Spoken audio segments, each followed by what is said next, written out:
Bab 351 Biografi. Di pagi hari, matahari merah perlahan terbit, perlahan menampakkan cakrawala, bagaikan pengantin wanita berhijab merah di malam hari di ruang pernikahan. Perlahan ia mengangkat hijabnya, menampakkan wajah cantik merona, dengan malu-malu menunduk ke bumi. Matahari sialan ini, apa yang kamu lakukan pagi-pagi sekali? Aku harus bangun pagi-pagi.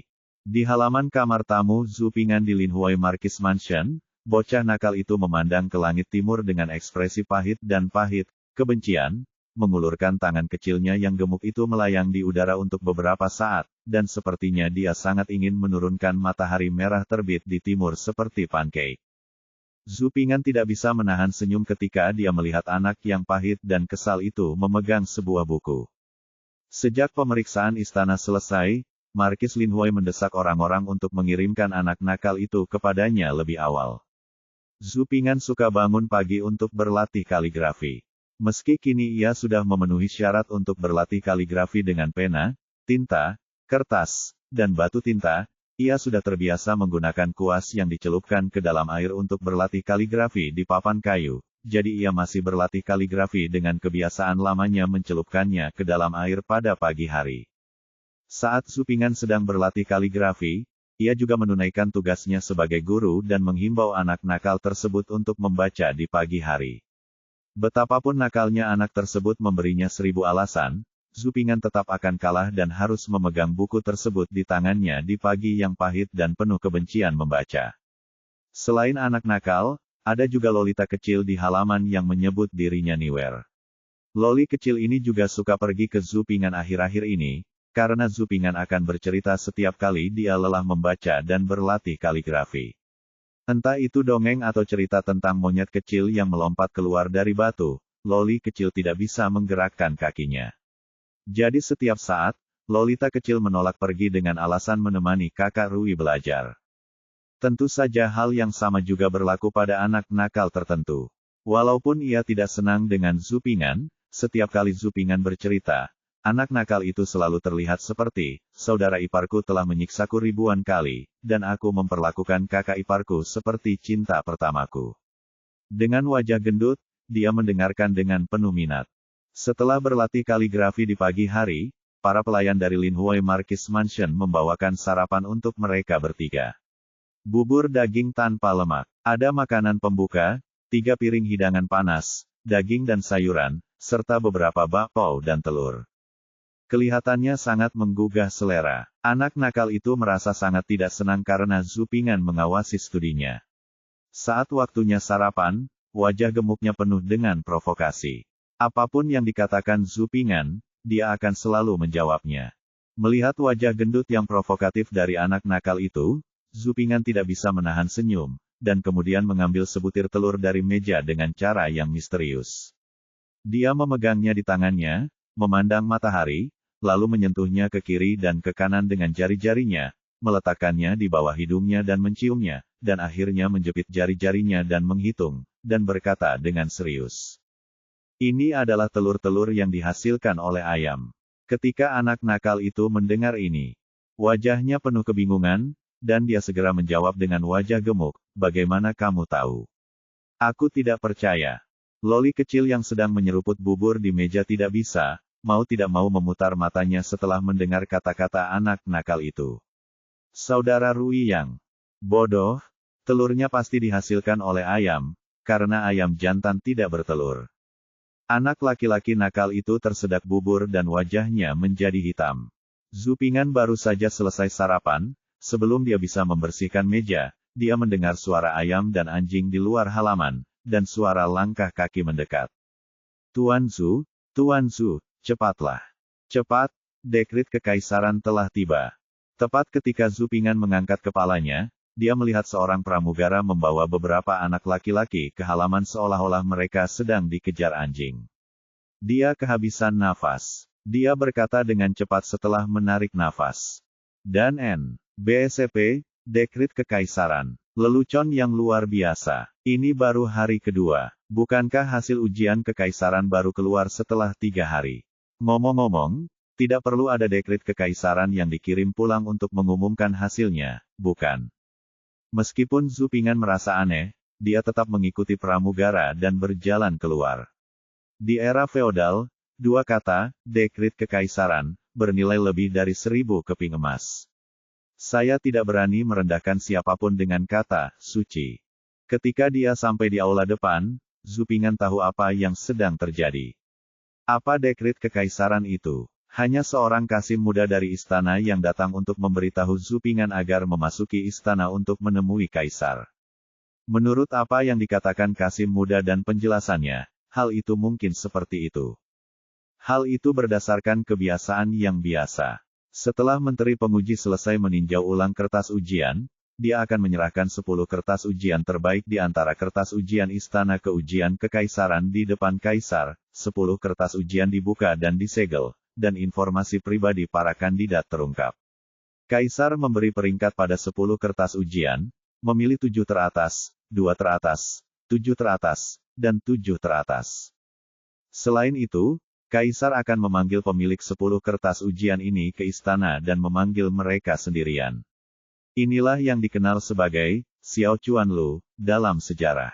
Peringkat ujian akhir istana, termasuk peringkat 1, peringkat kedua, peringkat ketiga secara keseluruhan, dan peringkat 7 teratas di peringkat kedua, semuanya secara resmi ditentukan setelah Kaisar memanggil mereka, dan kemudian daftar emas besar dan kecil diisi resmi dibebaskan 3 hari setelah pemeriksaan istana. Pelepasan hasil ujian istana disebut Dazuanlu, atau upacara Chuanlu. Panggilan Kaisar kali ini adalah Xiao Chuanlu, tetapi menurut Kasim kecil, Kaisar secara pribadi membaca 20 kertas ujian untuk ujian istana ini. Kenapa rasanya seperti ujian pegawai negeri modern? Ujian istana itu ujian tertulis. Kalau ujian tertulisnya masuk 10 besar, tidak, kali ini masuk 20 besar, dianggap lulus, ujian tertulis, dan Anda akan memenuhi syarat untuk wawancara, yaitu, Xiao Chuanlu.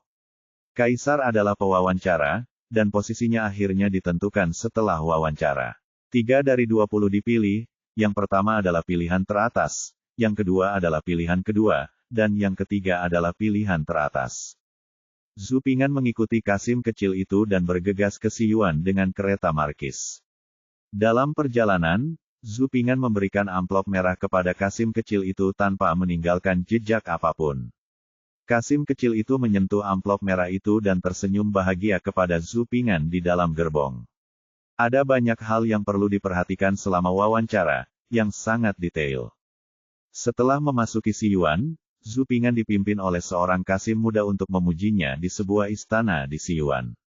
Sekitar 1 jam kemudian, kasim muda lainnya masuk dan melihat ke arah Zhu Ping'an dan berkata, "Tuan Zhu Ping'an, kan? Semoga Anda bertemu. Terima kasih, ayah mertua." Zhu Ping'an berterima kasih kepada pengunjung itu. "Sama-sama, Tuan Xiao Zhu. Silakan lewat sini." Zhu Ping'an mengikuti kasim muda itu dan berjalan selangkah demi selangkah menuju istana tempat Kaisar Jiajing tinggal, bergegas menemui Kaisar Jiajing untuk pengangkatannya. "Omong-omong, saya bertemu Jiajing sendirian, jadi saya sedikit bersemangat." Tentu saja, rasa gugup tidak bisa dihindari. Zhu Ping'an mengikuti kasim kecil itu selama sekitar 10 menit, dan kemudian sampai di sebuah istana yang megah. Istana itu ditutupi dengan ubin kaca emas, braket dan kornis. Ada 12 kepala hewan zodiak dan pilar batu giok ditempatkan di mana-mana di kornis. Ukiran batu juga sangat indah dan indah. Warna utama seluruh istana adalah emas dan merah. Terdapat 2 baris tangga batu di luar istana yang mengarah langsung ke dalam istana. Ukirannya sangat besar dan membentang beberapa meter. Batu giok itu diukir dengan seekor naga yang berguling-guling di antara awan. Di bawah sinar matahari pagi, patung naga itu tampak hidup, menggerakkan kepala dan ekornya dengan mengesankan. Sikap kerajaan membuat Zhu Ping'an tidak bisa berkata-kata. "Tuan Xiao Zhu, mohon tunggu sebentar, saya akan pergi dan melapor." Kasim muda itu membawa Zhu Ping'an ke pintu dan berkata, "Terima kasih." Zhu Ping'an sedikit melengkungkan tangannya. Bab 352, Pendahuluan Suci. Kasim kecil yang masuk untuk melapor keluar tidak lama setelah dia masuk. Dia membawa Zhu Ping'an ke aula luar aula utama untuk harus menunggu orang itu keluar sebelum dia bisa masuk. Memasuki aula luar, Zhu Pingan mencium bau dupa yang sangat menyengat. Jika dia hanya mengandalkan baunya, Zhu Pingan akan mengira dia berada di kuil kuno yang terkenal. Tentunya jika Anda melihat ke kaki Anda akan tahu bahwa tidak ada ilusi seperti itu. Kuil terkenal itu begitu mewah hingga dilapisi dengan batu bata emas. Ada juga patung Tao Tiga yang murni di aula utama, dengan dupa menyala di bawah patung. Selain patung tiga yang murni, ada patung lain di sisi timur aula utama. Patung tersebut adalah Xiang Yi Dijun. Patung Xiang Yi Dijun ini tingginya sekitar 10 kaki, sedikit lebih tinggi dari orang aslinya, mengenakan jubah kain bagu atau berwarna biru, dengan wajah kurus, namun sangat megah. Omong-omong, semakin saya melihat patung ini, semakin terlihat seperti Kaisar Jiajing, yang saya ambil kesempatan untuk melihatnya selama pemeriksaan istana terakhir. Haha, Kaisar Jiajing sungguh menarik. Dia membuat patung tahu dirinya sendiri saat dia masih hidup, dan bahkan menobatkan dirinya sebagai Kaisar Xiang Yi. Zhu Pingan menunggu di aula luar kurang dari 3 menit ketika dia melihat seseorang berjalan keluar dari aula dalam di bawah bimbingan seorang kasim muda. Pria ini berjalan keluar dari aula dalam dengan anggun dan bersemangat, menatap ke bawah dunia. Perasaan tanganku. Saudara Ouyang. Zhu Pingan tersenyum tipis saat melihat orang ini keluar, dan menangkupkan tangannya ke arah pengunjung tersebut. Pria yang keluar tidak lain adalah Ouyang Zishi, yang ditemui Zhu Pingan di rumah Yan. Melihat penampilan Ouyang Zishi, dia merasa bahwa dia baik-baik saja sebagai seorang petapa wajah, setidaknya dia merasa nyaman dengan dirinya sendiri.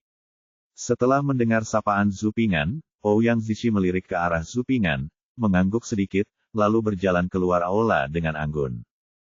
Tuan Xiao Zhu, silakan ikut dengan saya, Tuan Suci ingin bertemu dengan Anda. Seorang kasim muda lainnya keluar dari aula utama. Dia berpakaian sedikit lebih mewah daripada orang yang membawanya ke sini dan dia berjalan ke arah Zhu Pingan dan berkata sambil tersenyum. Terima kasih, Ayah Mertua. Zhu Pingan menangkupkan tangannya dan mengucapkan terima kasih. Tuan Xiao Zhu, sama-sama. Kasim muda itu membawa Zhu Pingan ke aula dalam dengan senyuman di wajahnya. Zhu Pingan mengikuti kasim muda itu ke aula dalam. Aula bagian dalam memiliki aroma kayu cendana yang kuat dan bagian dalamnya sangat panas. Dupa dibakar di mana-mana, dan lilin dinyalakan di mana-mana bahkan pada siang hari. Cahaya di aula sangat terang, dan ada tungku alkimia yang menarik perhatian dengan 2 naga bermain manik-manik dan 8 trigram, yang setinggi manusia. Ada bantal bagua bertatahkan emas dan batu giok di depan tungku alkimia Erlong Sisu. Duduk bersila di atas bantal bagua adalah seorang pria parubaya kurus tua yang tampan mengenakan jubah bagua tau biru, yang terlihat persis seperti Siang. Kaisar Yi di aula luar. Tidak perlu dipikir-pikir, pria ini adalah Kaisar Jiajing. Baru saja memasuki aula dalam. Kasim kecil itu segera berlutut, dan Zhu Pingan juga berlutut bersama Kasim kecil itu. Zhu Pingan, yang tumbuh di bawah bendera merah, sedikit terdiam melihat kecenderungan masyarakat feodal untuk berlutut di setiap kesempatan. Namun, ketika seseorang pergi ke pedesaan dan melakukan seperti yang dilakukan orang Romawi, dia harus berlutut, dia harus melakukannya. Dia tidak ingin menonjol dari kerumunan dan kemudian dibakar dengan harpa dan bangau. Saya murid baru Zhu Pingan. Saya tunduk pada kaisar saya. Hidup kaisar saya. Hidup kaisar saya. Zhu Pingan berlutut. Menurut pengingat Kasim kecil ketika dia tiba, dia membungkuk 3 kali dan membungkuk 9 kali kepada Kaisar Jiajing yang sedang duduk bersila di atas bantal bagua, bersemangat. Kaisar Jiajing, yang sedang duduk bersila di atas bantal bagua, sangat puas dengan kegembiraan Zhu Pingan. Ya, inilah emosi yang seharusnya dimiliki seorang anak kecil ketika bertemu dengan orang suci untuk pertama kalinya dan kegembiraan juga membuat Kaisar Jiajing sangat berguna. Dan dia memupuk keabadian untuk mencari keabadian. Bukankah Anda hanya ingin mempertahankan kekuatan yang dijunjung semua makhluk sampai akhir zaman dan selamanya? Zhu Pingan berlutut di tanah. Setelah menunggu lama, tidak ada respon. Ketika saya hampir tidak sabar, akhirnya saya mendengar suara yang agak agung. Ai King, apakah kamu Zhu Pingan? Jiajing, yang sedang duduk di atas bantal bagua, memandang Zhu Pingan dengan hati-hati dan bertanya dengan lembut, suaranya penuh magnet. Yang mulia bijaksana, dan saya tidak lain adalah Zhu Ping'an. Zhu Ping'an berlutut di tanah dan menjawab dengan cepat. Ya, apakah Ai King orang sungai? Jia Jing bertanya lagi. Yang mulia bijaksana, keluarga Wei Chen tinggal di desa Xiahe, jawab Zhu Ping'an sambil melihat ke tanah. Dia masih sedikit terkejut dengan pertanyaan Kaisar Jia Jing cari tahu semua detailnya. Xiahe Zhu Ping'an mencintaimu, nama yang bagus sekali. Setelah mendengar jawaban Zhu Ping'an, Kaisar Jia Jing memasang ekspresi yang jelas di wajahnya. Dia perlahan memberitahu informasi pribadi Zhu Ping'an, lalu mengangguk dan memujinya. Faktanya, di pagi hari, ketika Kaisar Jia Jing sedang membaca 20 kertas ujian pertama, ketika dia melihat nama Zhu Ping'an, Kaisar Jia Jing seperti seorang Buddha yang tercerahkan dan tiba-tiba tercerahkan. Sambaran petir merobek kegelapan dan mengungkap dunia. Mimpi yang saya alami malam itu telah saya pecahkan. Taizu berdiri di tepi sungai yang penuh dengan rumput bebek, menunjuk ke kakinya, lalu menjelma menjadi bulu dan terbang menjauh. Pergilah ke Ping'an, damai di sungai. Zhu Ping'an, keluarga Zhu saya aman dan sehat. Ini adalah tanggung jawab penting yang diberikan Taizu pada dirinya sendiri. Adapun nama pertama yang disampaikan oleh menteri yang membaca surat kabar, Ouyang Zishi, yang sakit. Bagaimana saya, keluarga Zhu, bisa sakit? Saya, Jia Jing, bukanlah raja yang bodoh. Bagaimana saya bisa membiarkan negara yang dibangun Taizu dengan darah dan keringat berada dalam masalah? Zhu Ping'an tidak mengetahui, dan tidak mungkin mengetahui, aktivitas psikologis Kaisar Jia Jing. Adapun mimpi Kaisar Jia Jing malam sebelumnya, Zhu Ping'an tidak tahu apa-apa. Terima kasih, Yang Mulia. Zhu Ping'an, yang sedang berlutut di tanah, merasa sedikit aneh saat mendengar ini. Ini adalah pertama kalinya dia mendengar seseorang mengatakan bahwa namanya bagus. Orang ini masih menjadi kaisar saat ini, yang membuat Zhu Ping'an merasa sedikit aneh. Haha, aku mencintaimu, tolong beri aku kedamaian. Setelah mendengar kata-kata Zhu Ping'an, Kaisar Jia Jing tidak bisa menahan senyum. Anak ini jujur dan lugas. Jia Jing terlalu banyak berpikir. Sebenarnya ini hanya sekedar kebiasaan, inilah perbedaan kepribadian antara orang modern dan orang zaman dahulu. Orang zaman dahulu cenderung lebih introvert, sedangkan orang modern lebih ekstrovert. Zhu Ping'an pasti terpengaruh oleh hal ini ketika dia belajar bahasa Inggris. Dalam buku teks bahasa Inggris, sebagian besar pujian dan pujian barat yang diberikan kepada orang lain adalah tanggapan rasa terima kasih. Terima kasih, Yang Mulia. Zhu Ping'an berlutut dan mengucapkan terima kasih sebelum berdiri. Keluarga Ai King tinggal di Xiahe. Ada banyak gunung dan sungai di dekatnya. Ada banyak harimau di pegunungan tinggi, dan selalu ada naga di jurang dalam sungai. Anda tinggal di pegunungan dan sungai, dapatkah Anda melihat naga dan harimau? Kaisar Jia Jing bangkit dari tikar bagua dan berjalan ke tempat lain. Dia duduk di kursi naga, menatap Zhu Ping'an, dan bertanya perlahan. Naga dan harimau, saya pernah melihat babi hutan di pegunungan, menangkap kelinci, dan menangkap ikan dan udang di sungai dan sungai. Haha, jika saya melihat harimau, apakah saya masih punya kesempatan untuk berdiri di sini? Naga, itu lebih tidak masuk akal. Di mana bisa ada naga di dunia ini? Karena itu, saya tidak bisa menjawab seperti ini. Ini adalah wawancara. Jika Anda ingin mendapat peringkat yang bagus, Anda tidak bisa menjawab seperti ini. Berikan saja kesan yang baik. Kaisar Jia Jing memiliki kedudukan tinggi dan dia adalah seekor keledai jinak yang suka mendengar hal-hal baik. Memikirkan hal ini, Zhu Ping'an memutar matanya dan mendapat jawaban. Yang Mulia, saya tinggal di pegunungan dan sungai, dan harimau adalah hal biasa. Tetapi hari ini, ketika saya bertemu Roh Kudus, saya akan melihat wajah seekor naga. Zhu Ping'an memberi hormat, dengan berani menatap Kaisar Jia Jing yang sedang duduk di kursi naga, lalu menundukkan kepalanya dan berkata dengan sangat tulus. Ketika saya tinggal di pegunungan dan sungai, harimau adalah hal biasa, tetapi hari ini ketika saya bertemu dengan Roh Kudus, saya akan melihat wajah seekor naga. Maksudnya itu apa? Dengan kata lain, saya tinggal di dekat pegunungan dan sungai, dan harimau biasa ditemukan di pegunungan yang dalam. Namun hari ini, ketika saya datang untuk memberi penghormatan kepada Yang Mulia, saya cukup beruntung bisa melihat wajah naga untuk pertama kalinya. Setelah mengatakan ini, Kaisar Jiajing, yang duduk di singgasana naga, tiba-tiba tersenyum. Suaranya nyaring, gajah tidak terlihat, dan sanjungan tidak terlihat. Huang Jin, yang melayani Kaisar Jiajing, mau tidak mau melihat ke arah Zhu Ping'an 2 kali. Bab 353 Rahasia Hadiah.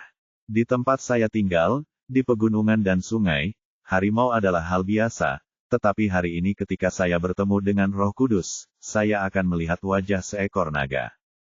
Huang Jin, yang bertugas di samping Jiajing, baru saja mendengar kalimat ini dan sangat teringat pada pemuda di aula yang menundukkan kepalanya dan bermain dengan benar. Huang Jin telah melayani Kaisar Jiajing sejak dia menjadi putra mahkota Xingxian. Sekarang dia telah melayani Kaisar Jiajing selama hampir 40 tahun. Dia telah melihat banyak pejabat tinggi dan kecil di sekitar Kaisar Jiajing, segelintir dari mereka yang meninggalkan kesan mendalam pada pertemuan pertama seperti pemuda ini. Anak laki-laki ini luar biasa. Saat Huang Jin masih mengamati Zhu Ping'an, Kaisar Jiajing dan Zhu Ping'an melakukan beberapa putaran percakapan lagi, sebagian besar dengan Jiajing mengajukan pertanyaan dan Zhu Ping'an menjawab. Pertanyaan Kaisar Jiajing sangat umum. Dia bertanya tentang pemandangan di desa pegunungan, menanyakan usia Zhu Ping'an, dan bertanya lagi tentang urusan ujian kekaisaran. Zhu Ping'an pun menjawab satu persatu. Pidatonya jelas, cepat, logis, dan penuh vitalitas. Senang rasanya menjadi muda. Saya tiba di ibu kota ketika saya seusia Anda. Kaisar Jiajing menghela nafas dengan emosi setelah mendengar jawaban Zhu Ping'an, dan kemudian melanjutkan, meskipun Aiking masih muda, dia masih memiliki ambisi yang besar. Yuan, pelajari lebih banyak dan lakukan lebih banyak di masa depan. Saya akan mematuhi instruksi Yang Mulia. Zhu Ping'an bersemangat dengan nasihat Kaisar Jiajing dan memberi hormat lagi. Pada titik ini, wawancara seharusnya sudah selesai, pikir Zhu Ping'an. Ketika Zhu Ping'an mengira wawancara telah selesai, dia tidak mengharapkan kejutan mendadak lainnya.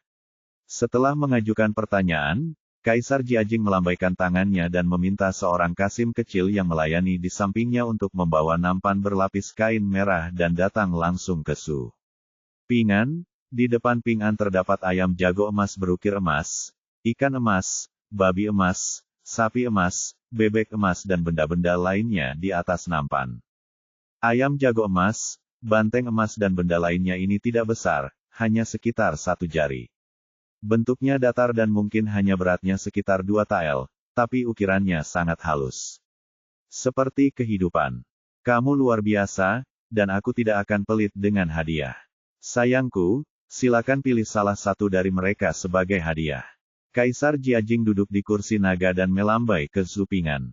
Setelah sekian lama diminta memilih salah satu, saya bertanya mengapa Kaisar Jiajing tiba-tiba menjadi begitu murah hati.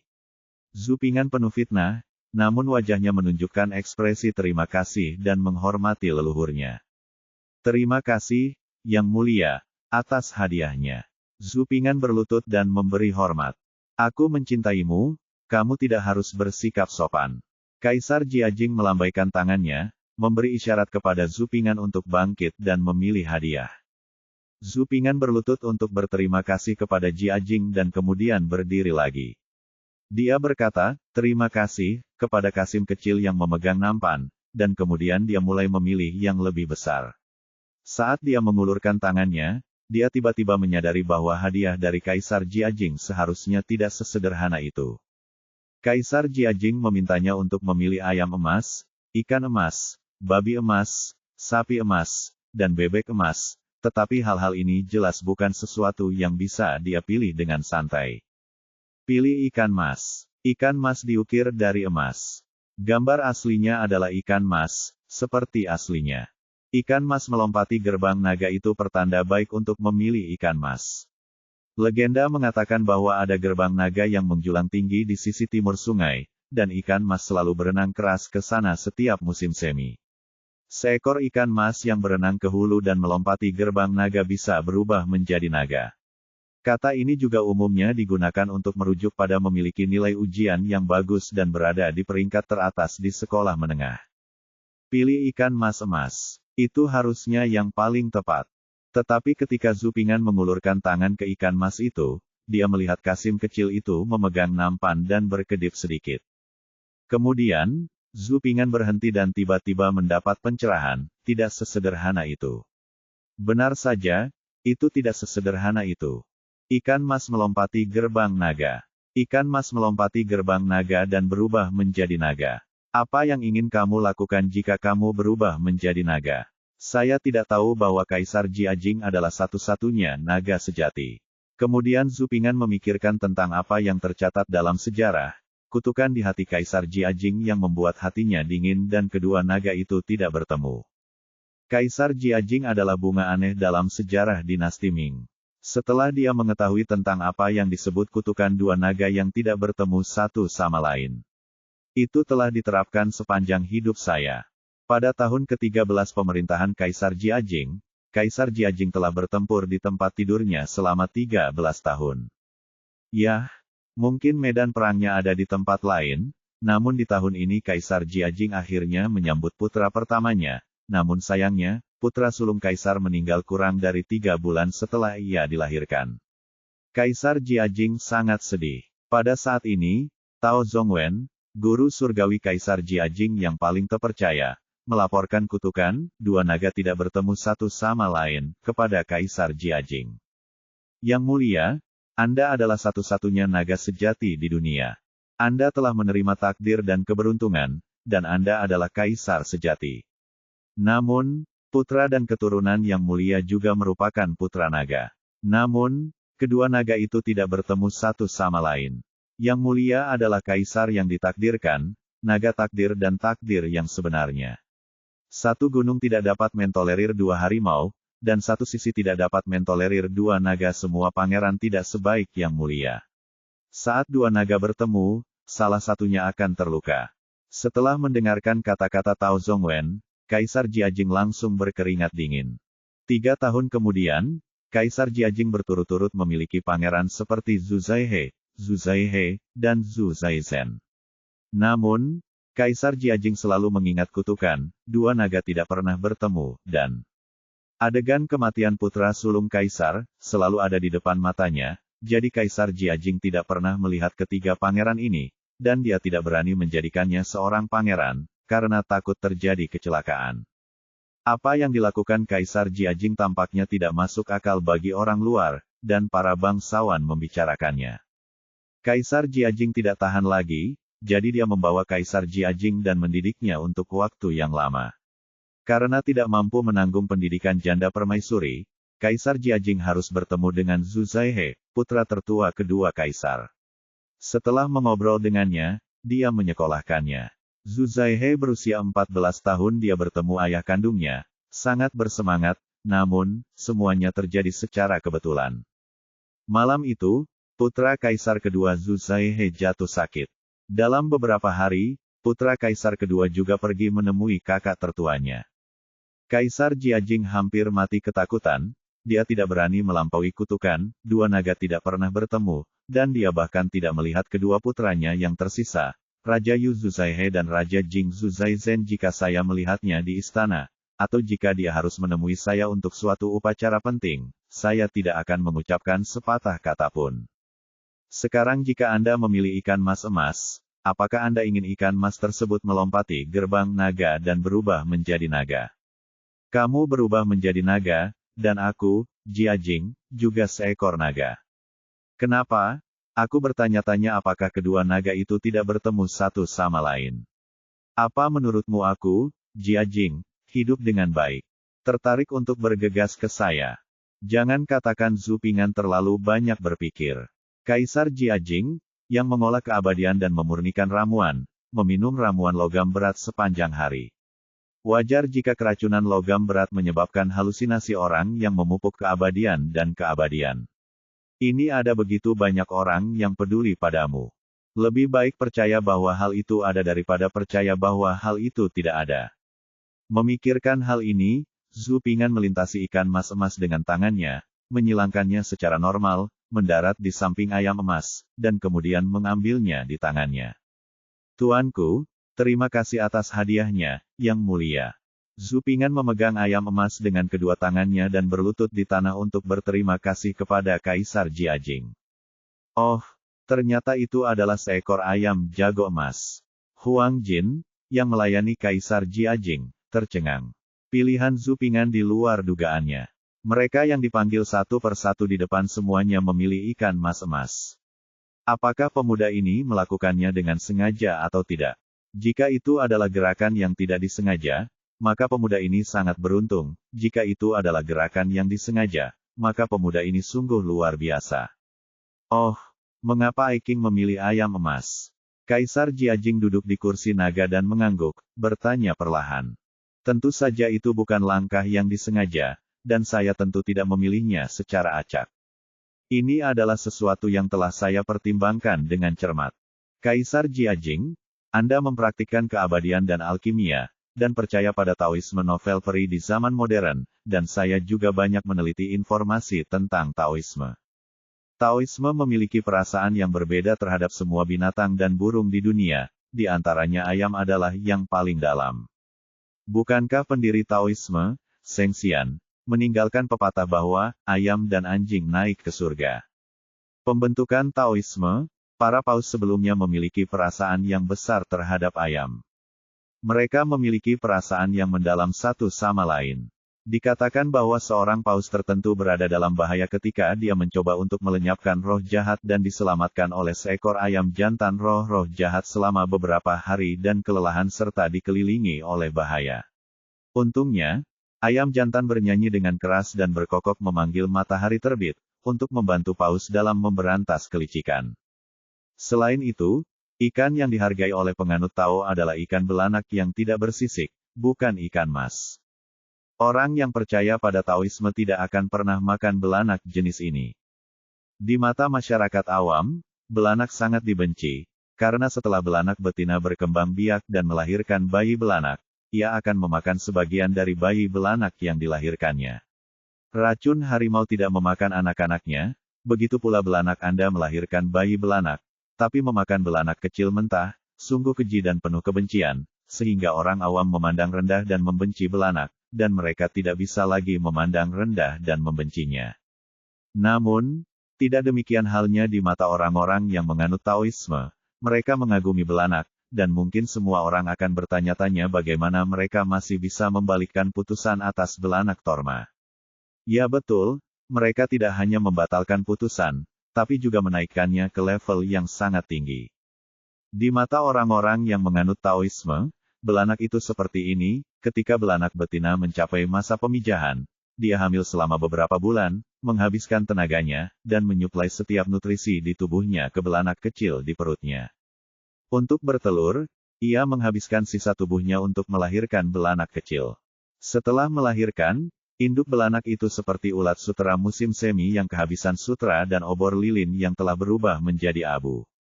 Dia menghabiskan seluruh usahanya dan tidak bisa melihatnya dengan kedua matanya. Setelah mendapatkan barang-barangnya dan menyelesaikan misinya, dia hanya menunggu untuk mati kelaparan. Betapa hebatnya seorang ibu, betapa besarnya cinta keibuan, namun yang lebih besar lagi adalah kesalehan berbakti, kesalehan anak dari belanak kecil. Untuk melahirkan, belanak betina telah menghabiskan tenaga dan tenaga terakhirnya, dan hanya bisa menunggu sampai mati kelaparan. Namun, belanak muda adalah yang paling berbakti mereka. Dia menggunakan tubuhnya yang belum dewasa untuk memuaskan rasa lapar ibunya. Dia lebih suka menggunakan tubuhnya sendiri daripada ibunya mati kelaparan. Semangat macam apa ini? Burung gagak memberi makan dan anak domba berlutut untuk menyusui. Oleh karena itu, Taoisme mengangkat belanak ke ranah kesalehan anak yang ekstrim, perwujudan kesalehan anak. Jadi, mereka menghargai ikan belanak, bukan ikan mas. Itu sebabnya Zhu Ping'an memilih ayam jago emas daripada ikan mas. Bab 354 Kejutan yang tak terduga. Pilihan ikan dan ayam, itu alasannya. Namun ketika dihadapkan pada pertanyaan Kaisar Jiajing, Zhu Ping'an tidak bisa menjawab seperti ini. Jawaban seperti ini terlalu religius dan terlalu bermanfaat. Sekalipun jawabannya benar, mungkin tidak berhasil. Sebagai orang beriman, penjelasan dan jawaban seperti ini bisa memuaskan Paus. Tapi sebagai seorang menteri, jawaban seperti itu tidak bisa memuaskan raja. Jawaban seorang menteri haruslah jawaban seorang menteri. Ayam memiliki 5 keutamaan. Saya selalu diajar oleh ibu saya di rumah. Sejak kecil, ibu saya bercerita bahwa ayam adalah burung yang memiliki 5 keutamaan. Ketika saya masih kecil, keluarga saya miskin, dan ibu saya beternak ayam dan telur sebagai ganti uang untuk membeli pulpen, tinta dan kertas untuk membantu Wei Chen belajar dan membaca. Untungnya Wei Chen didukung oleh orang tuanya. Saya juga berterima kasih kepada ayam. Dan tubuhnya memiliki 5 keutamaan. Ayam memiliki jambul di kepalanya, artinya orang yang jambulnya adalah seorang yang terhormat, yang merupakan suatu kebajikan. Ayam memiliki jari-jari kaki di belakang cakarnya yang tajam, dan digunakan untuk berperang, yaitu bela diri kebajikan. Ayam itu pemberani dan tidak takut, serta berani bertarung menghadapi musuh yang kuat.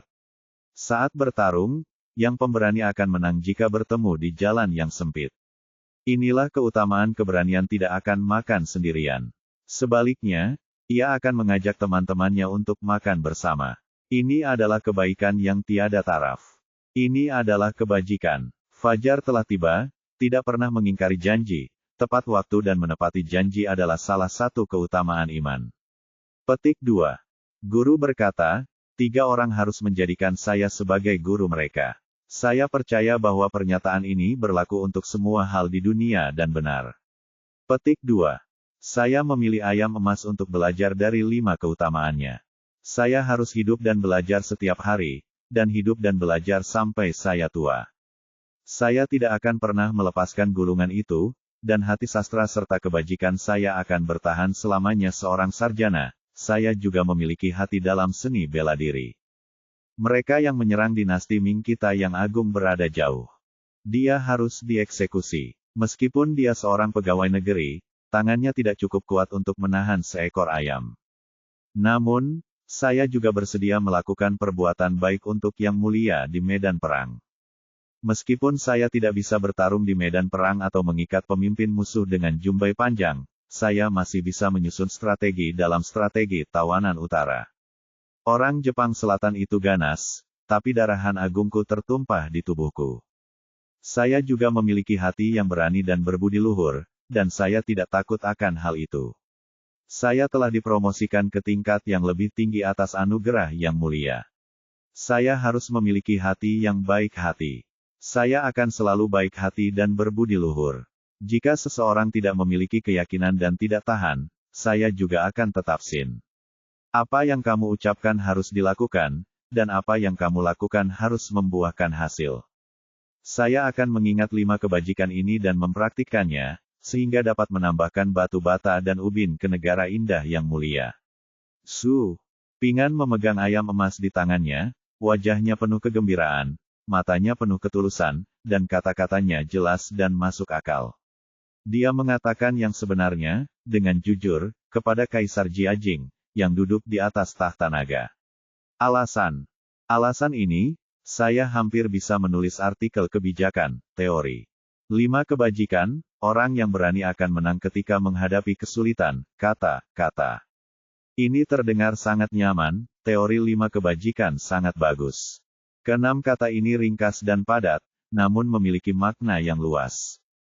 Apalagi jika kita bertemu di jalan sempit, yang pemberani akan menang, maka akan merepotkan untuk merebut utara dan selatan.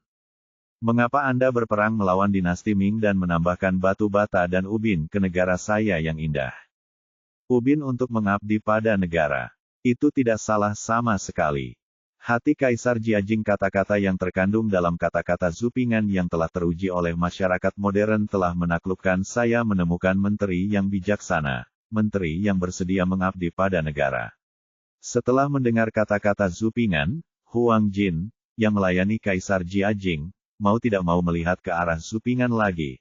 Masa depan pemuda ini tidak akan terbatas. Anda harus lebih memperhatikannya di masa depan. Jalin hubungan yang baik. Bangkitlah kembali, aku sangat mencintaimu dengan hati yang murni berbakti. Kaisar Jiajing duduk di kursi naga dan berkata dengan penuh emosi setelah mendengarkan jawaban Zhu Ping'an. Ai Qing memiliki ibu yang baik. Kaisar Jiajing selesai menghela nafas dan kemudian menambahkan kalimat lain. Meski begitu, ini belum berakhir. Setelah Zhu Ping'an mendengar perkataan Kaisar Jiajing, dia hanya berdiri dan berlutut lagi dengan bunyi gedebuk setelah mendengar perkataan Kaisar Jiajing. Setelah Kaisar Jiajing mengatakan bahwa Ai Qing memiliki ibu yang baik, dia langsung mengucapkan kalimat inilah yang membuat Zhu Ping'an berlutut di tanah sambil menjatuhkan diri. Huang Ban, saya memilih hari untuk menulis dekrit di Akademi Hanlin. Ibu Zhu Ping'an, Nyonya Chen, pandai mengumpulkan dirinya sendiri, berbudi luhur dan mengajar anak-anaknya dengan baik. Saya memerintahkan Ibu Zhu Ping'an, Nyonya Chen, menjadi Anren kelas 6. Kaisar Jiajing sedang duduk di sana. Di atas tahta naga, dia membuka mulut emasnya dan menghadiahi Ibu Zhu Ping'an, Nyonya Chen, dengan dekrit kerajaan. Tuanku, terima kasih atas kebaikan Anda. Zhu Ping'an berlutut di tanah sambil menjatuhkan diri, dan sangat senang hingga dia kehilangan ketenangannya karena kejutan ini. Kejutan yang tidak terduga, pastinya kejutan besar yang tidak terduga. Ketika Zhu Ping'an berada di rumah, dia berulang kali berkata untuk membujuk ibunya, Nyonya Chen, bahwa dia akan memperjuangkan nasib ibunya dan kembali.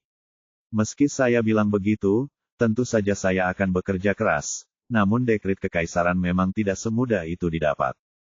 Di dinasti Ming dan bahkan seluruh masyarakat feodal, dekrit kaisar disebut dekrit kekaisaran, dan dekrit kekaisaran bagi pejabat kelas 1 hingga 5, pejabat kelas 6 hingga 9 disebut dekrit dan dekrit. Ibu dan istri mereka juga mengikuti pangkat mereka setelah menerima dekrit kekaisaran, yang sering disebut dengan istri kekaisaran. Nyonya Gaoming juga memiliki pangkat dan gaji, namun tidak memiliki kekuasaan yang nyata. Namun kehormatan ini sudah pasti cukup untuk membawa kemuliaan bagi para leluhur dan menarik perhatian ribuan orang, rasa iri dan dengki. Tingkatan istri kekaisaran dibagi sebagai berikut, ibu dan istri pejabat tingkat ketiga diberi gelar suren, juga dari pangkat ketiga, ibu dan istri pejabat tingkat 4 diberi gelar gongren, juga dari peringkat keempat, ibu dan istri dari pejabat peringkat kelima diberikan gelar hadiah yiren juga dari peringkat kelima, ibu dan istri dari pejabat peringkat keenam juga diberikan hadiah kepada Anren dari peringkat keenam. Ibu Zhu Ping'an dianugerahi gelar Anren yang merupakan peringkat keenam. Namun, Gaoming tidak bermaksud bahwa putra atau suami Anda dapat diberikan gelar hanya karena dia seorang pejabat. Hal ini memerlukan banyak syarat, dan dia tidak akan memberi Anda gelar tanpa alasan apapun. Salah satu syarat yang sangat penting adalah prestasi yang luar biasa. Artinya, untuk menjadi pejabat harus memiliki kualifikasi yang tinggi dan prestasi yang besar. Jumlah tempatnya sangat terbatas. Oleh karena itu, Zhu Ping'an sangat terkejut ketika mendengar bahwa Jiajing telah menganugerahkan gelar Nyonya Chen kepada ibunya. Saya hanya menjawab bahwa saya hanya ingin dekat dengan kenyataan, berterima kasih kepada orang tua saya, dan mengambil kesempatan untuk meninggalkan kesan yang baik di hadapan Kaisar Jiajing. Kaisar Jiajing melihat ekspresi terkejut Zhu Ping'an, menggelengkan kepalanya dan tersenyum, anak ini sangat tulus. Oke, berlututlah. Kaisar Jiajing menggelengkan kepalanya, tersenyum, dan melambaikan tangannya. Tuanku, saya berterima kasih atas kebaikan Anda. Saya akan pensiun. Zhu Ping'an berlutut untuk mengucapkan terima kasih lagi. Kali ini dia benar-benar tulus dari lubuk hatinya, lalu berdiri dan mengundurkan diri. Zhu Ping'an masih merasa sedikit tidak nyata sampai dia meninggalkan aula utama. Konon setelah menerima dekrit kekaisaran, Ibu Chen pasti akan memamerkan triknya di dalam dan di luar desa. Hanya memikirkan seperti apa rupa ibunya ketika dia menerima dekrit kekaisaran, Zhu Ping'an tidak bisa berhenti tersenyum. Bab 355, Penyerahan. Hari sudah siang ketika Zhu Ping'an kembali ke rumah Markis Lin Huai dari Siyuan. Tidak lama setelah Zhu Ping'an kembali ke rumah Markis Lin Huai, seorang sersan dari Departemen Etiket dan pejabat King di bawah Kementerian Ritus mengirim satu set seragam jinsi ke rumah Lin Huai Markis. Set seragam mahkota jinsi ini untuk dipakai Jin Luan saat lulus ujian kekaisaran besok. Seragam ini terutama terdiri dari 5 bagian, mahkota, jubah, baju, ikat pinggang, sepatu, dan tentunya masih banyak aksesoris kecil lainnya. Li Su memimpin pelayan kecil Baozi dan beberapa wanita tua di kamar Zhu Ping'an untuk membantu Zhu Ping'an mengemas seragam jinsi. Seragam jinsi ini memiliki banyak aksesoris kecil. Jika mereka tidak membantu Zhu Ping'an membersihkannya, dia mungkin akan kehilangan miliknya uang. Zhu Ping'an bahkan tidak tahu untuk apa begitu banyak gadget. Ketika pelayan kecil Baozi sedang memilah-milah set seragam mahkota jinsi ini, dia tidak berhenti mengoceh. Semua yang dia lihat adalah hal baru dan mengejutkan. Yang pertama adalah mahkota seragam jinsi, yaitu topi. Topi yang dikirim oleh Kementerian Etiket dibuat dengan halus dan berbentuk topi kasa hitam, namun terdapat beberapa perbedaan halus pada detailnya. Topi kasa hitam ini merupakan rangka topi yang terbuat dari bahan sutra rotan. Bagian depannya rendah dan bagian belakangnya tinggi. Pada bagian atas topi kasa hitam terdapat sedikit lengkungan, umumnya berbentuk pipi, terdapat sayap di setiap sisinya, sayapnya berbentuk persegi panjang sempit, panjangnya sekitar 15 atau 6 cm benang diikat di bagian atas sayap panjang. Terbuat dari tali gantung. Selain itu, di akeong ini terdapat jepit rambut zamrud yang diwarnai pada topi kasa hitam, dahan dan daun dari kuningan yang diwarnai zamrud, serta bunga dari beludru merah. Ada 6 jepit rambut zamrud berwarna pada topi wuxia, yang membuat topi wuxia terlihat lebih meriah. Selain itu, pada sisi kanan serah terima, bagian depan topi wuxia rendah dan bagian belakang tinggi. Ada juga sebuah plakat kecil indah yang terbuat dari tembaga dengan tulisan, Perjamuan Enrong, di atasnya. Topi ini sangat aneh. Mengapa sayapnya begitu panjang? Jika dua orang berjalan bersama, sayap yang keras tidak akan mampu menusuk seseorang. Pelayan kecil Baozi mengambil topi kasa hitam itu karena terkejut, mulut kecilnya sangat besar. Aneh bagimu, gadis bodoh, berapa banyak orang yang bermimpi menginginkannya. Li Su memutar matanya, mengulurkan tangan rampingnya dan menjentikkan dahi pelayan kecil Baozi. Sakit, Nona, pelayan kecil Baozi menutupi dahinya dengan tangan gemuknya dan memandang kangennya dengan sedih dan berkata, tapi ini aneh. Mengapa kamu membutuhkan sayap yang begitu panjang? Kaisar untuk mengawasi para pejabat. Ya, Zhu Ping'an mengambil topi kasa hitam dari tangan pelayan kecil Baozi dan menjelaskan. Ah! Pelayan kecil Baozi membuka mulutnya lebih lebar lagi saat mendengar ini. Wajahnya penuh rasa tidak percaya. Bagaimana bisa topi kasa hitam digunakan oleh kaisar untuk mengawasi para pejabat? Paman saya berbohong. Li Su juga sedikit penasaran. Dia hanya mengetahui bahwa topi kasa hitam adalah topi resmi. Setelah berdirinya Republik Rakyat Tiongkok, Kaisar Hongwu Yuanzhang mengeluarkan dekret kekaisaran. Semua pejabat sipil dan militer harus mengenakan topi kasa hitam saat bekerja di pengadilan. Setelah itu, topi kasa hitam menjadi topi resmi, dan orang biasa tidak diperbolehkan memakainya, dan pelanggarnya akan dihukum berat. Selain itu, jinsi yang belum memperoleh jabatan resmi setelah ujian kekaisaran juga dapat memakai topi kasa hitam. Hanya itu yang diketahui Li Su.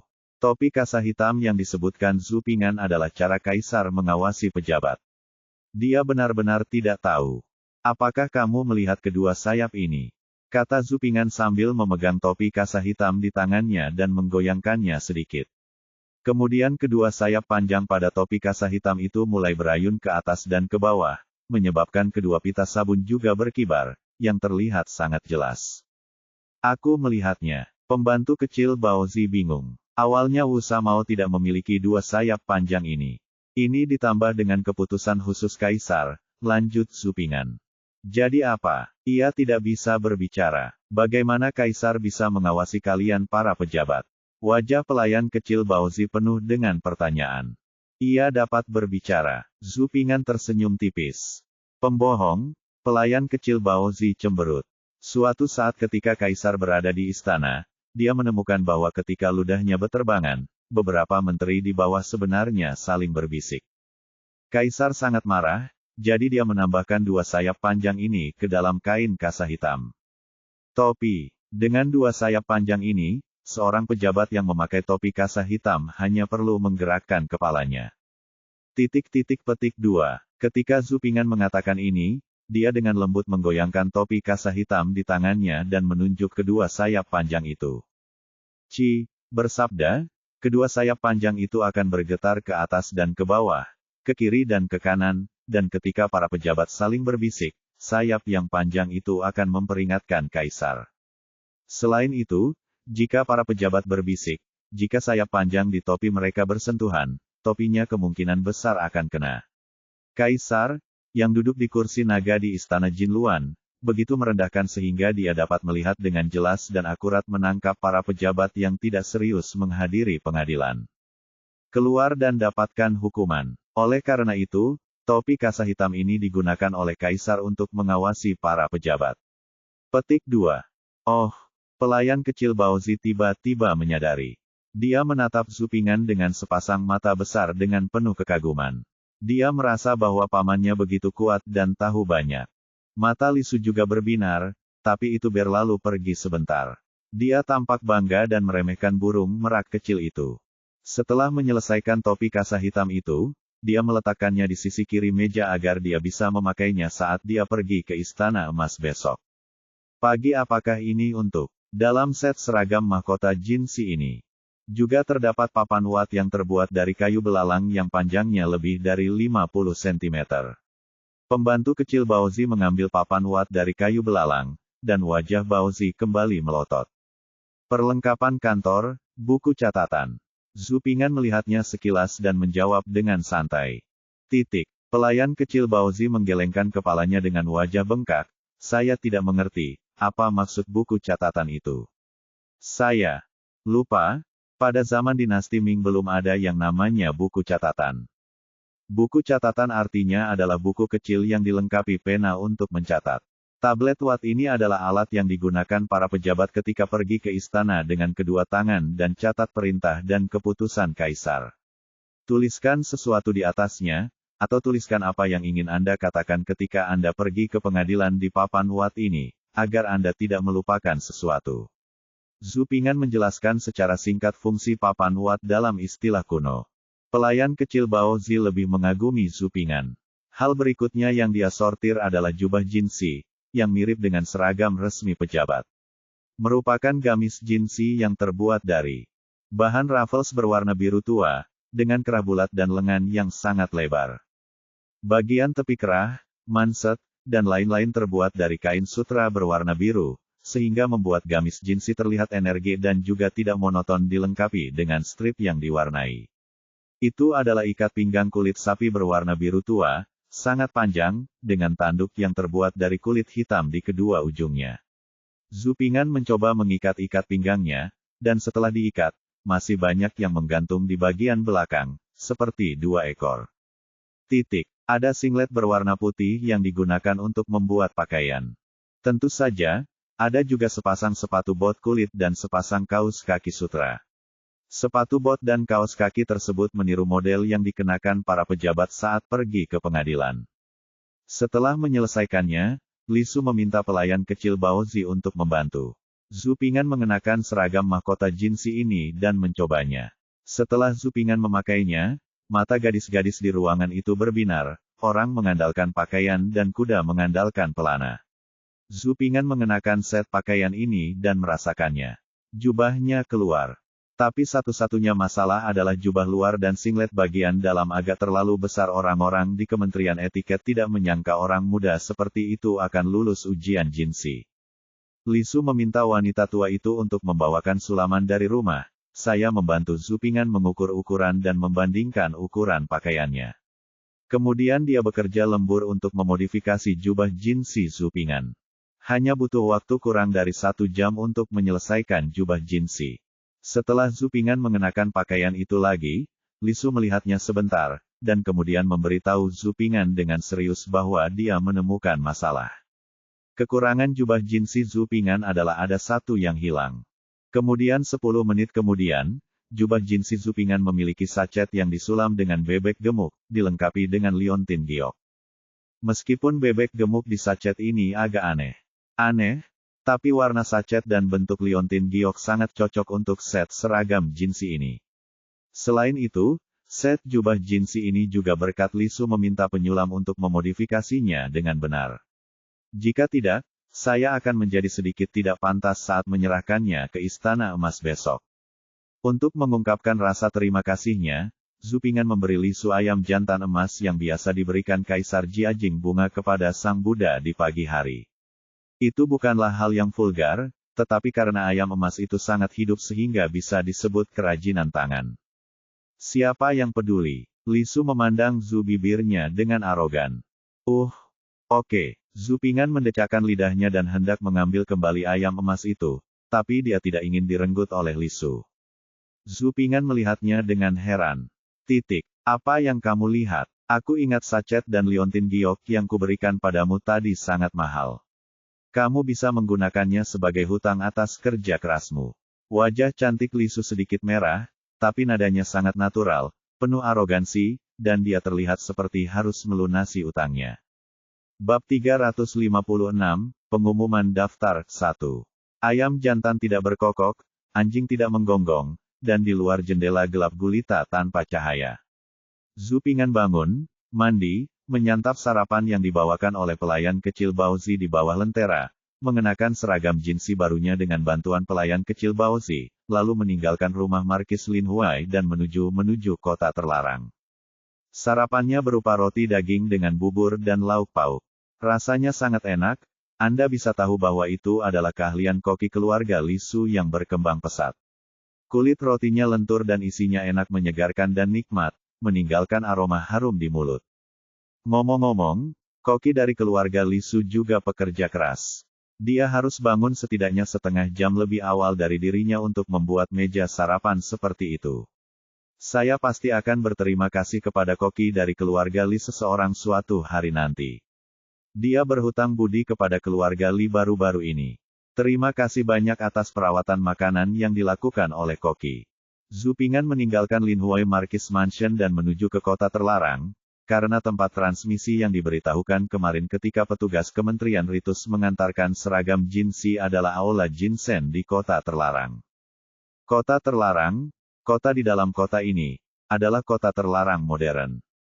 Tentu saja, ada perbedaan besar antara kota terlarang saat ini di dinasti Ming dan kota terlarang modern dibangun kembali oleh dinasti Qing. Berbeda dengan kota terlarang modern, di mana orang dapat membayar tiket untuk masuk dan bermain-main. Kota terlarang pada masa dinasti Ming merupakan kawasan terlarang. Itu adalah istana kerajaan dan dihuni oleh kelompok paling mulia di dunia. Chuan Lu, mengacu pada upacara pengumuman peringkat dalam ujian istana. Ketika Zhu Ping'an berjalan ke gerbang meridian kota terlarang, perlahan-lahan ada cahaya kabur di timur.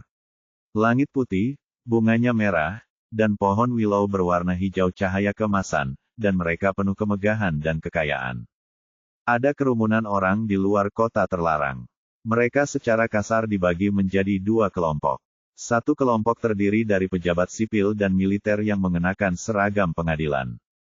Kelompok ini dibagi menjadi beberapa kam kecil, kelompok lainnya terdiri dari jinsi baru seperti Zhu Ping'an yang mengenakan seragam jinsi baru, jepit rambut, dan topi kasa hitam.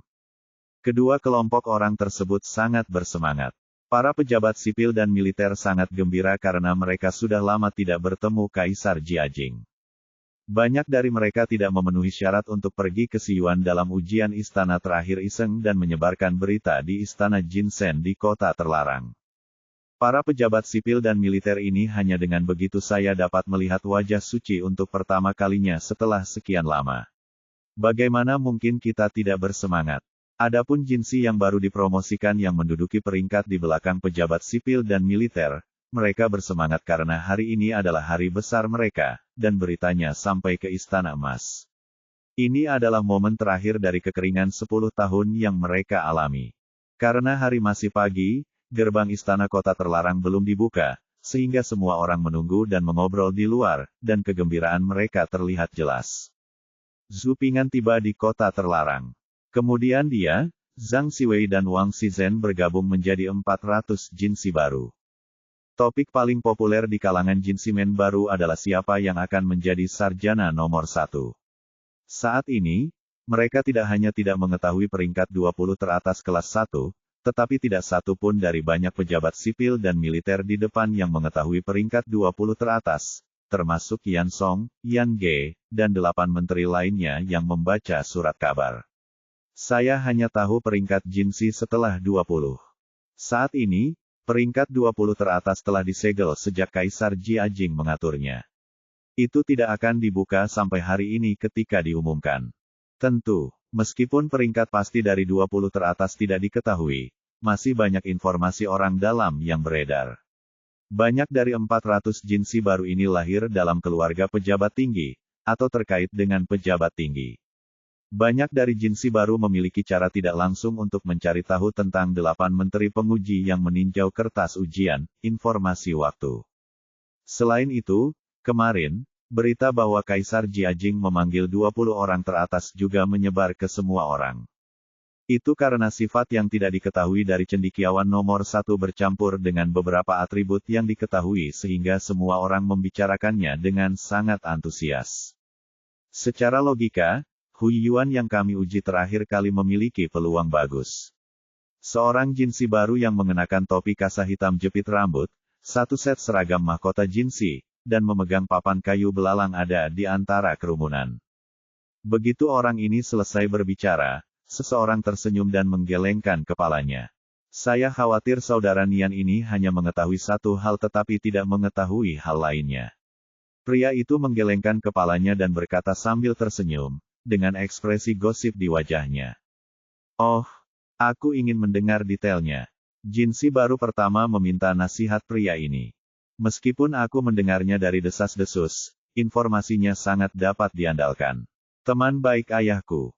Bekerja di Kuil Dali, dan bosnya, King Er dari Kuil Dali, adalah salah satu menteri yang membaca catatan itu.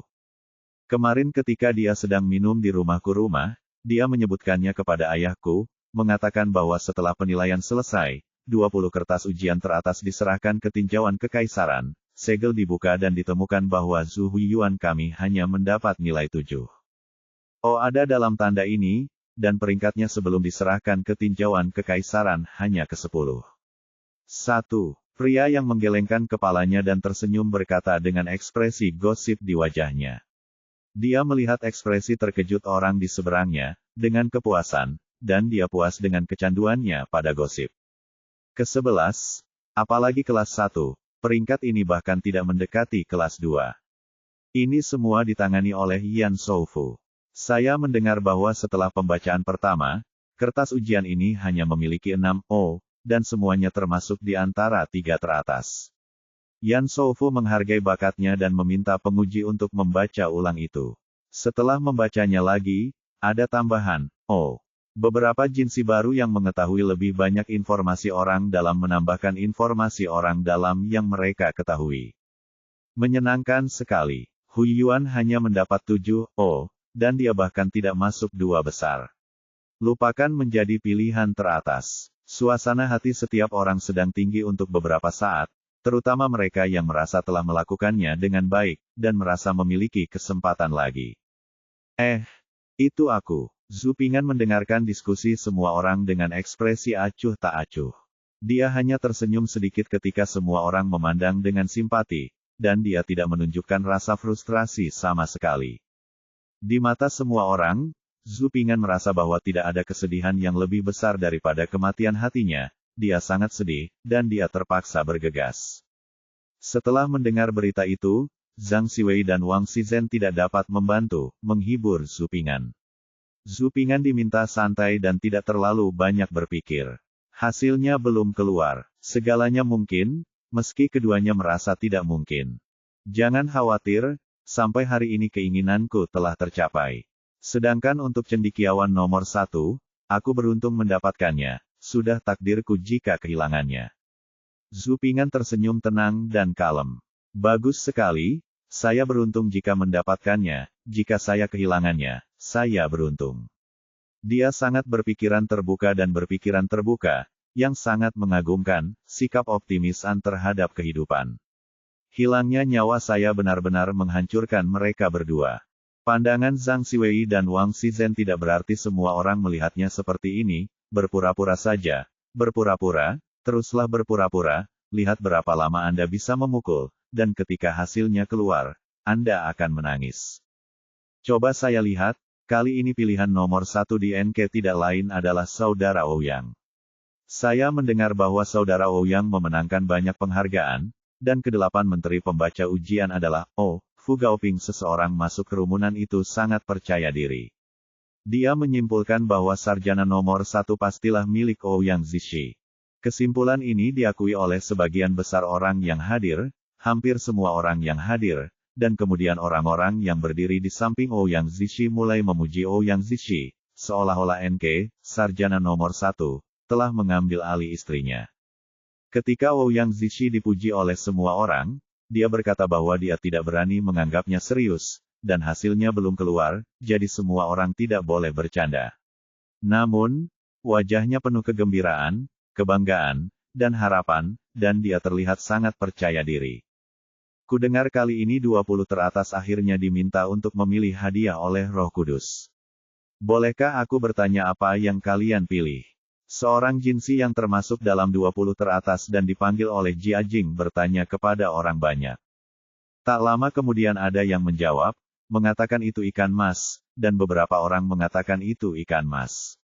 Seseorang bertanya kepada Ouyang Zishi, dan Ouyang Zishi juga menjawab bahwa itu adalah ikan mas, dan sangat cocok jika ikan mas melompati gerbang naga. Kemudian ada yang mengira bahwa meskipun Zhu Ping'an menduduki peringkat ke-11, ia telah menerima rahmat Roh Kudus dan dipanggil, maka mereka datang menanyakan kepada Zhu Ping'an apa yang telah dipilihnya. Ayam emas. Zhu Ping'an menjawab dengan tulus. Setelah semua orang mendengar ini, mereka terdiam selama beberapa detik, lalu mulai berbisik lagi, dan banyak orang yang tidak bisa menahan tawa pelan. Mereka tidak menyangka Zhu Ping'an akan memilih ayam emas.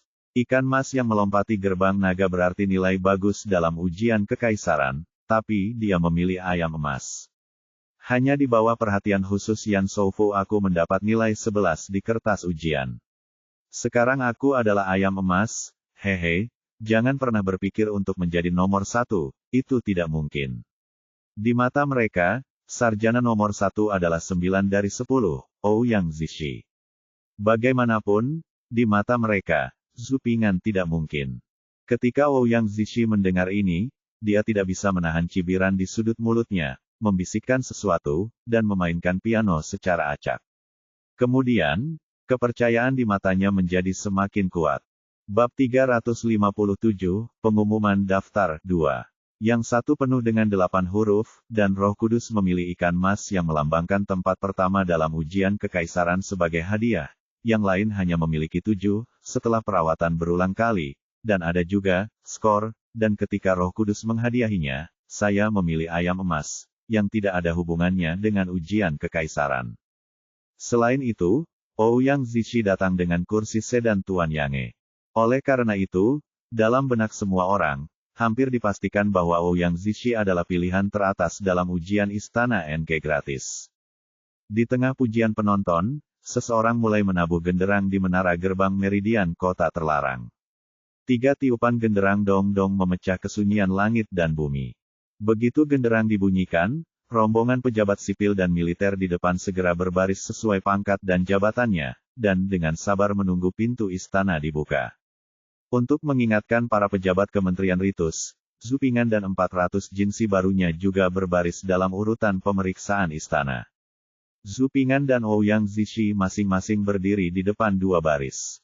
Zhu Ping'an tersenyum tipis dan mengangkat tangannya untuk menyapa Ouyang Zishi di sebelahnya. Wajahnya seperti angsa yang bisa menari balet memandangi babi gendut yang hanya bisa berguling-guling di lumpur. Pada jam kelima hari itu, bel berbunyi, dan pintu istana yang terkunci membuka tabir misteriusnya. Para pejabat sipil dan militer, keluarga kerajaan dan para bangsawan berbaris dalam antrian yang rapi dan memimpin untuk memasuki gerbang meridian. Di bawah bimbingan pejabat dari Kementerian Ritus, Zhu Ping'an dan Ouyang Zishi mengikuti para pejabat sipil dan militer dan juga memasuki gerbang meridian. Tembok kota tingginya lebih dari 10 meter, seperti gunung. Zhu Ping'an melangkah ke gerbang meridian dan sangat tersentuh oleh tembok kota terlarang. Gerbang meridian adalah pintu masuk utama ke kota terlarang. Hal pertama yang saya lihat bukanlah deretan istana, melainkan sebuah ruang terbuka, seperti halaman seseorang yang diperbesar ratusan kali lipat. Para prajurit yang mengenakan baju besi dan pedang berbaris dan berdiri di posisinya masing-masing, memperhatikan setiap orang yang masuk seperti mata elang, seolah kecerobohan sekecil apapun dapat menarik pedang dan kapak. Lebih jauh lagi, kami melihat sungai Jinsui mengalir melintasi kota terlarang. Berliku di antara gerbang Meridian dan gerbang Taihe. Ada 5 jembatan di sungai Jinsui, terbuat dari marmer putih dan diukir dengan cermat. Sangat indah dan secara kolektif disebut Jembatan Jinsui.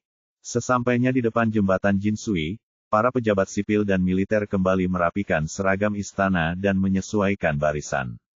Secara resmi bersiap memasuki Aula Jinsen. Memasuki gerbang harmoni tertinggi, Zhu Ping'an jelas merasakan keketatan, dan tampaknya seluruh istana menjadi serius. Ketika dia pertama kali memasuki gerbang Meridian, hanya para prajurit yang bertanggung jawab atas keamanan diperkuat baik dari segi ukuran maupun kuantitas, mereka jelas lebih kuat dari yang lain. Selain penjaga, sensor di kalangan pejabat sipil dan militer juga mulai mengambil alih pengawasan. Sejak mereka memasuki gerbang Taihe, semua pejabat sipil dan militer, termasuk Zhu Ping'an dan lainnya, yang merupakan jinsi baru, berada di bawah pengawasan. Setiap gerakan diawasi oleh sepasang mata yang tak terhitung jumlahnya. Setiap kata-kata atau perbuatan yang tidak pantas akan dicatat dan ditangani di masa depan. Istana yang indah. Kekuatan besar ditampilkan satu persatu di depan Zhu Ping'an dan jinsi baru lainnya. Langkah demi langkah, langkah demi langkah, langkah demi langkah. Pada saat mereka tiba di Aula Jinsen, para jinsi baru tidak bisa lagi menutup mulut. Aula utama terletak di atas dasar marmer putih setinggi lebih dari 7 meter. Dasar marmer putih dibagi menjadi 3 lapisan, dan setiap lapisan memiliki lebih dari 1000 kepala keran berukir rumit yang menonjol darinya, yang sungguh mengejutkan. Aula utama tingginya hampir 30 meter dan luasnya lebih dari 1000 meter persegi. Pilar naga emas menjulang dari tanah, dan bagian atas aula itu seperti gunung, memberikan suasana bangsawan.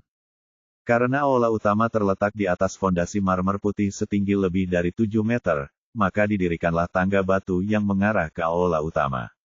Di tengah tangga terdapat batu jalan kerajaan yang bahkan lebih spektakuler daripada si Yuan. Panjangnya hampir 20 meter dan lebar 4 meter. Ukiran yang menggambarkan Kowloon sedang melaut dan bermain mutiara begitu jelas dan gamblang hingga membuat orang terengah-engah saat memikirkannya. Tangga batu menuju ruang utama disebut Bi. Tangga batunya tidak sekencang tangga kita. Di antara tangga batu ada tanah datar, lalu ada tangga batu lagi. Ki, tangga batunya dicat merah, melambangkan perayaan.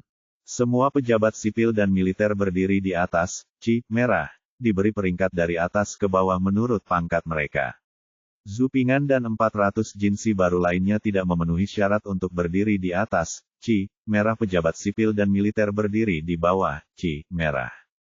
Melihat pemandangan yang jelas hierarkis di depan saya tidak tahu berapa banyak jinsi baru yang telah menetapkan ambisi mereka. Karena Kaisar Jiajing datang sendiri hari ini, semua orang di luar aula utama datang sesuai dengan etika Kaisar. Terdapat payung berwarna kuning dengan engkol 9 naga di tengahnya. Di sisi timur dan barat terdapat pengocok, kompor, kotak, periuk, piring, botol, kursi, sendok dan benda-benda lainnya. Ada beberapa tim musisi berpakaian cantik berdiri diam. Selain itu, pengawal pribadi Kaisar yang memegang pisau upacara, busur, anak panah, dan tombak berdiri di kedua sisi tangga, turun lapis demi lapis, megah, membuat aula saat ini terlihat istimewa, megah dan megah. Segera, Kaisar Jiajing tiba secara langsung, dikelilingi oleh penjaga kehormatan. Pecahkan cambuknya. Ketika pengawal upacara Kaisar Jiajing hendak mendekati aula Jinsen, seorang penjaga yang gagah berteriak pecahkan cambuk, dan kemudian memegang cambuk panjang berbentuk cincin yang terbuat dari sutra kuning dilapisi dengan lilin, dilempar dengan keras, lalu ditampar dengan keras ke tanah. Totalnya 3 kali. Suara cambuknya sangat keras, seperti sambaran petir di langit cerah. Ini adalah cambuk bersih yang legendaris, digunakan untuk memperingatkan subjek dengan kekuatan. Segera penjaga kehormatan Jiajing tiba, dan musik kekaisaran dimainkan terus-menerus. Zhu Ping'an hanya samar-samar melihat penjaga kehormatan, dan hanya bisa membayangkan adegan Kaisar Jiajing naik tahta naga di aula utama. Ketika musik berhenti, Zhu Ping'an samar-samar mendengar apa yang diteriakkan oleh seorang Kasim, dan kemudian dia melihat pejabat sipil dan militer di depannya mulai berlutut 3 kali dan bersujud 9 kali, jadi dia mengikutinya dan berlutut untuk memberi hormat. Setelah berlutut 3 kali dan bersujud 9 kali, samar-samar saya mendengar seorang pejabat dari Kuil Honglu membacakan, "Si." Meskipun saya tidak dapat mendengarnya dengan jelas, formatnya tetap dan saya mungkin dapat menebaknya mengatakan, 30 tahun Jiajing, pada tanggal 15 bulan ketiga bulan lunar, Xin Henke berencana untuk menguji peserta dari seluruh dunia. A pertama dianugerahi peringkat Jinsi, A kedua dianugerahi latar belakang Jinsi, dan A ketiga dianugerahi latar belakang Jinsi. Setelah pejabat Kuil Honglu membacakan, "Si", kemudian seorang Kasim muda menyerahkan peringkat daftar kekaisaran ujian istana kepada bujangan kabinet. Bujangan kabinet memegang gelar tersebut, daftar kekaisaran dan berlutut untuk memberi hormat kepada Kaisar Jiajing yang sedang duduk di kursi naga. Kemudian dia bangkit dan berjalan ke meja yang ditempatkan di sisi timur aula. Di atas meja, buka daftar kekaisaran dan letakkan. Melihat pemandangan ini, Jinsi baru yang berdiri di belakang para pejabat sipil dan militer sangat bersemangat. Tentu saja, orang yang paling bersemangat adalah Ouyang Zishi, yang berdiri di depan. Sejak pembacaan, Si, selesai, Ouyang Zishi memandang ke aula di depannya dengan penuh semangat dan semangat. "Cepat, bacakan daftar kekaisaran. Kakiku sudah mati rasa." Wajah Ouyang Zishi memerah karena kegembiraan, tinjunya yang terkepal masih gemetar, matanya berkaca-kaca, emosinya sudah memuncak, dan dia sudah menyusun pidatonya untuk memenangkan hadiah utama di dalam hatinya. "Ouyang Zishi, kamu berhasil." Mata Ouyang Zishi tertuju langsung ke aula utama. Ouyang Zishi tidak kecewa. Pejabat Departemen Ritus di aula utama datang ke meja dan membuka daftar emas dan mulai menyanyikan daftarnya, mulai dari tempat pertama, yaitu mulai dari pilihan teratas. Zhu Ping'an memenangkan tempat pertama dalam ujian aula Xin Henke pada tahun ke-30 Jiajing. Zhu Ping'an. Meskipun suara pejabat kuil Honglu keras, tidak terdengar di luar kuil, tapi tidak masalah, dia tidak bertarung sendirian. Begitu suaranya turun, penjaga yang bertugas mengulanginya dengan keras, dan itu menyebar dari dalam keluar aula. Seseorang mengulanginya setiap beberapa penjaga, sampai ke penjaga terakhir di luar. Juara pertama, Zhu Ping'an. Mendengar suara nyanyian tangga lagu, reaksi pertama Ouyang Zishi yang bersemangat adalah, "Nah, akhirnya nyanyian tangga lagu, dimulai dari juara pertama. Nah, saya harus pergi ke jalan kekaisaran di tengah untuk berterima kasih padanya. Haha, ini kerajaan hanya kaisar yang dapat menempuh jalan tersebut, dan hanya sarjana nomor 1 saat ini yang dapat melakukannya." Lalu, saya salah menyanyikannya. Nama saya Ouyang Zishi, bukan Zhu Ping'an. Lalu, tempat pertama adalah Zhu Ping'an. Tempat pertama ternyata Zhu Ping'an. Apa-apaan ini? Zhu Ping'an hanya mendapat 7, dan saya mendapat 8, semuanya, Itu sebuah kesalahan, itu pasti sebuah kesalahan. Ketika Ouyang Zishi pertama kali bereaksi, dia sudah mengambil langkah. Ketika dia bereaksi untuk ketiga kalinya, dia masih mengambil langkah mekanis, dengan wajah pucat, seolah-olah dia memecahkan telur sambil berjalan. Selama nyanyian tangga lagu, pemenang keseluruhan pertama, kedua, dan ketiga harus diumumkan 3 kali berturut-turut untuk menyatakan pujian dan penghargaan. Pada saat ini, nyanyian kedua dari tangga lagu terdengar lagi, dan para penjaga mengulanginya dengan keras secara berurutan. Penulis. Juara pertama di kelas 1. Zhu Ping'an. Bab 358, Pengumuman Daftar 3. Tempat pertama di kelas A. Zhu Ping'an. Nyanyian keras para penjaga untuk kedua kalinya membangunkan Ouyang Zishi, yang berjalan secara mekanis seperti zombie berjalan, dan kemudian menyadari, "Hei, bagaimana dia bisa sampai di sini? Apa yang sedang terjadi? Apakah kamu Zhu Ping'an? Silakan ikut denganku." Tepat ketika Ouyang Zishi tiba-tiba terbangun, pejabat kuil Honglu yang turun dengan nyanyian kedua melihat salah satu dari 400 jinsi baru keluar, dan mereka itu wajar, mengira bahwa Ouyang Zishi yang keluar adalah Zhu Ping'an. Alasan pejabat kuil Honglu melakukan hal tersebut sepenuhnya sesuai dengan tata cara ritual. Menurut tata cara, peringkat pertama di kelas 1 yang juga merupakan ulama nomor 1 harus bernyanyi 3 kali berturut-turut. Kuil Honglu harus memimpin sarjana nomor 1. Pergi ke sisi kiri jalan kerajaan di kaki tangga dan berlutut untuk berterima kasih kepada kaisar atas kebaikannya. Pejabat kuil Honglu turun untuk memimpin juara baru ke jalan kerajaan di kaki tangga. Melihat Su Ping'an, juara baru, sangat bersemangat sehingga dia keluar bahkan sebelum absensi kedua selesai. Dia berjalan ke arah Su Ping'an dengan penuh kekaguman dan bertanya, lalu membawa Su Ping'an ke jalan kerajaan untuk mengungkapkan rasa terima kasihnya.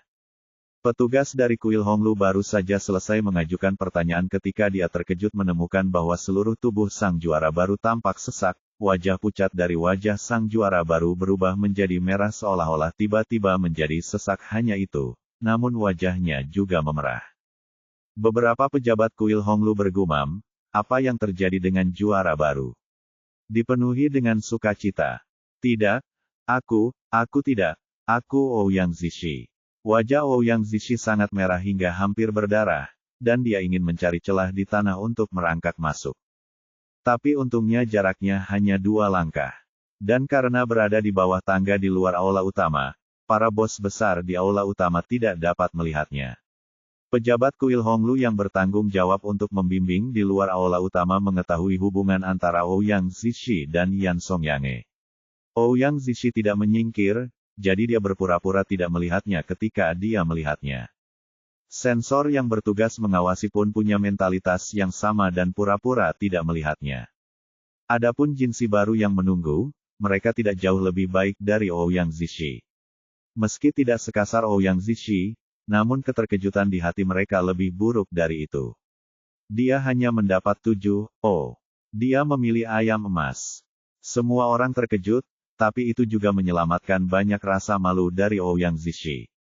Hanya 2 pengecualian. Itu hanya Zhang Xiwei dan Wang Shizhen. Mereka hanya terkejut, dan kemudian mereka dengan tulus berbahagia untuk Su Ping'an.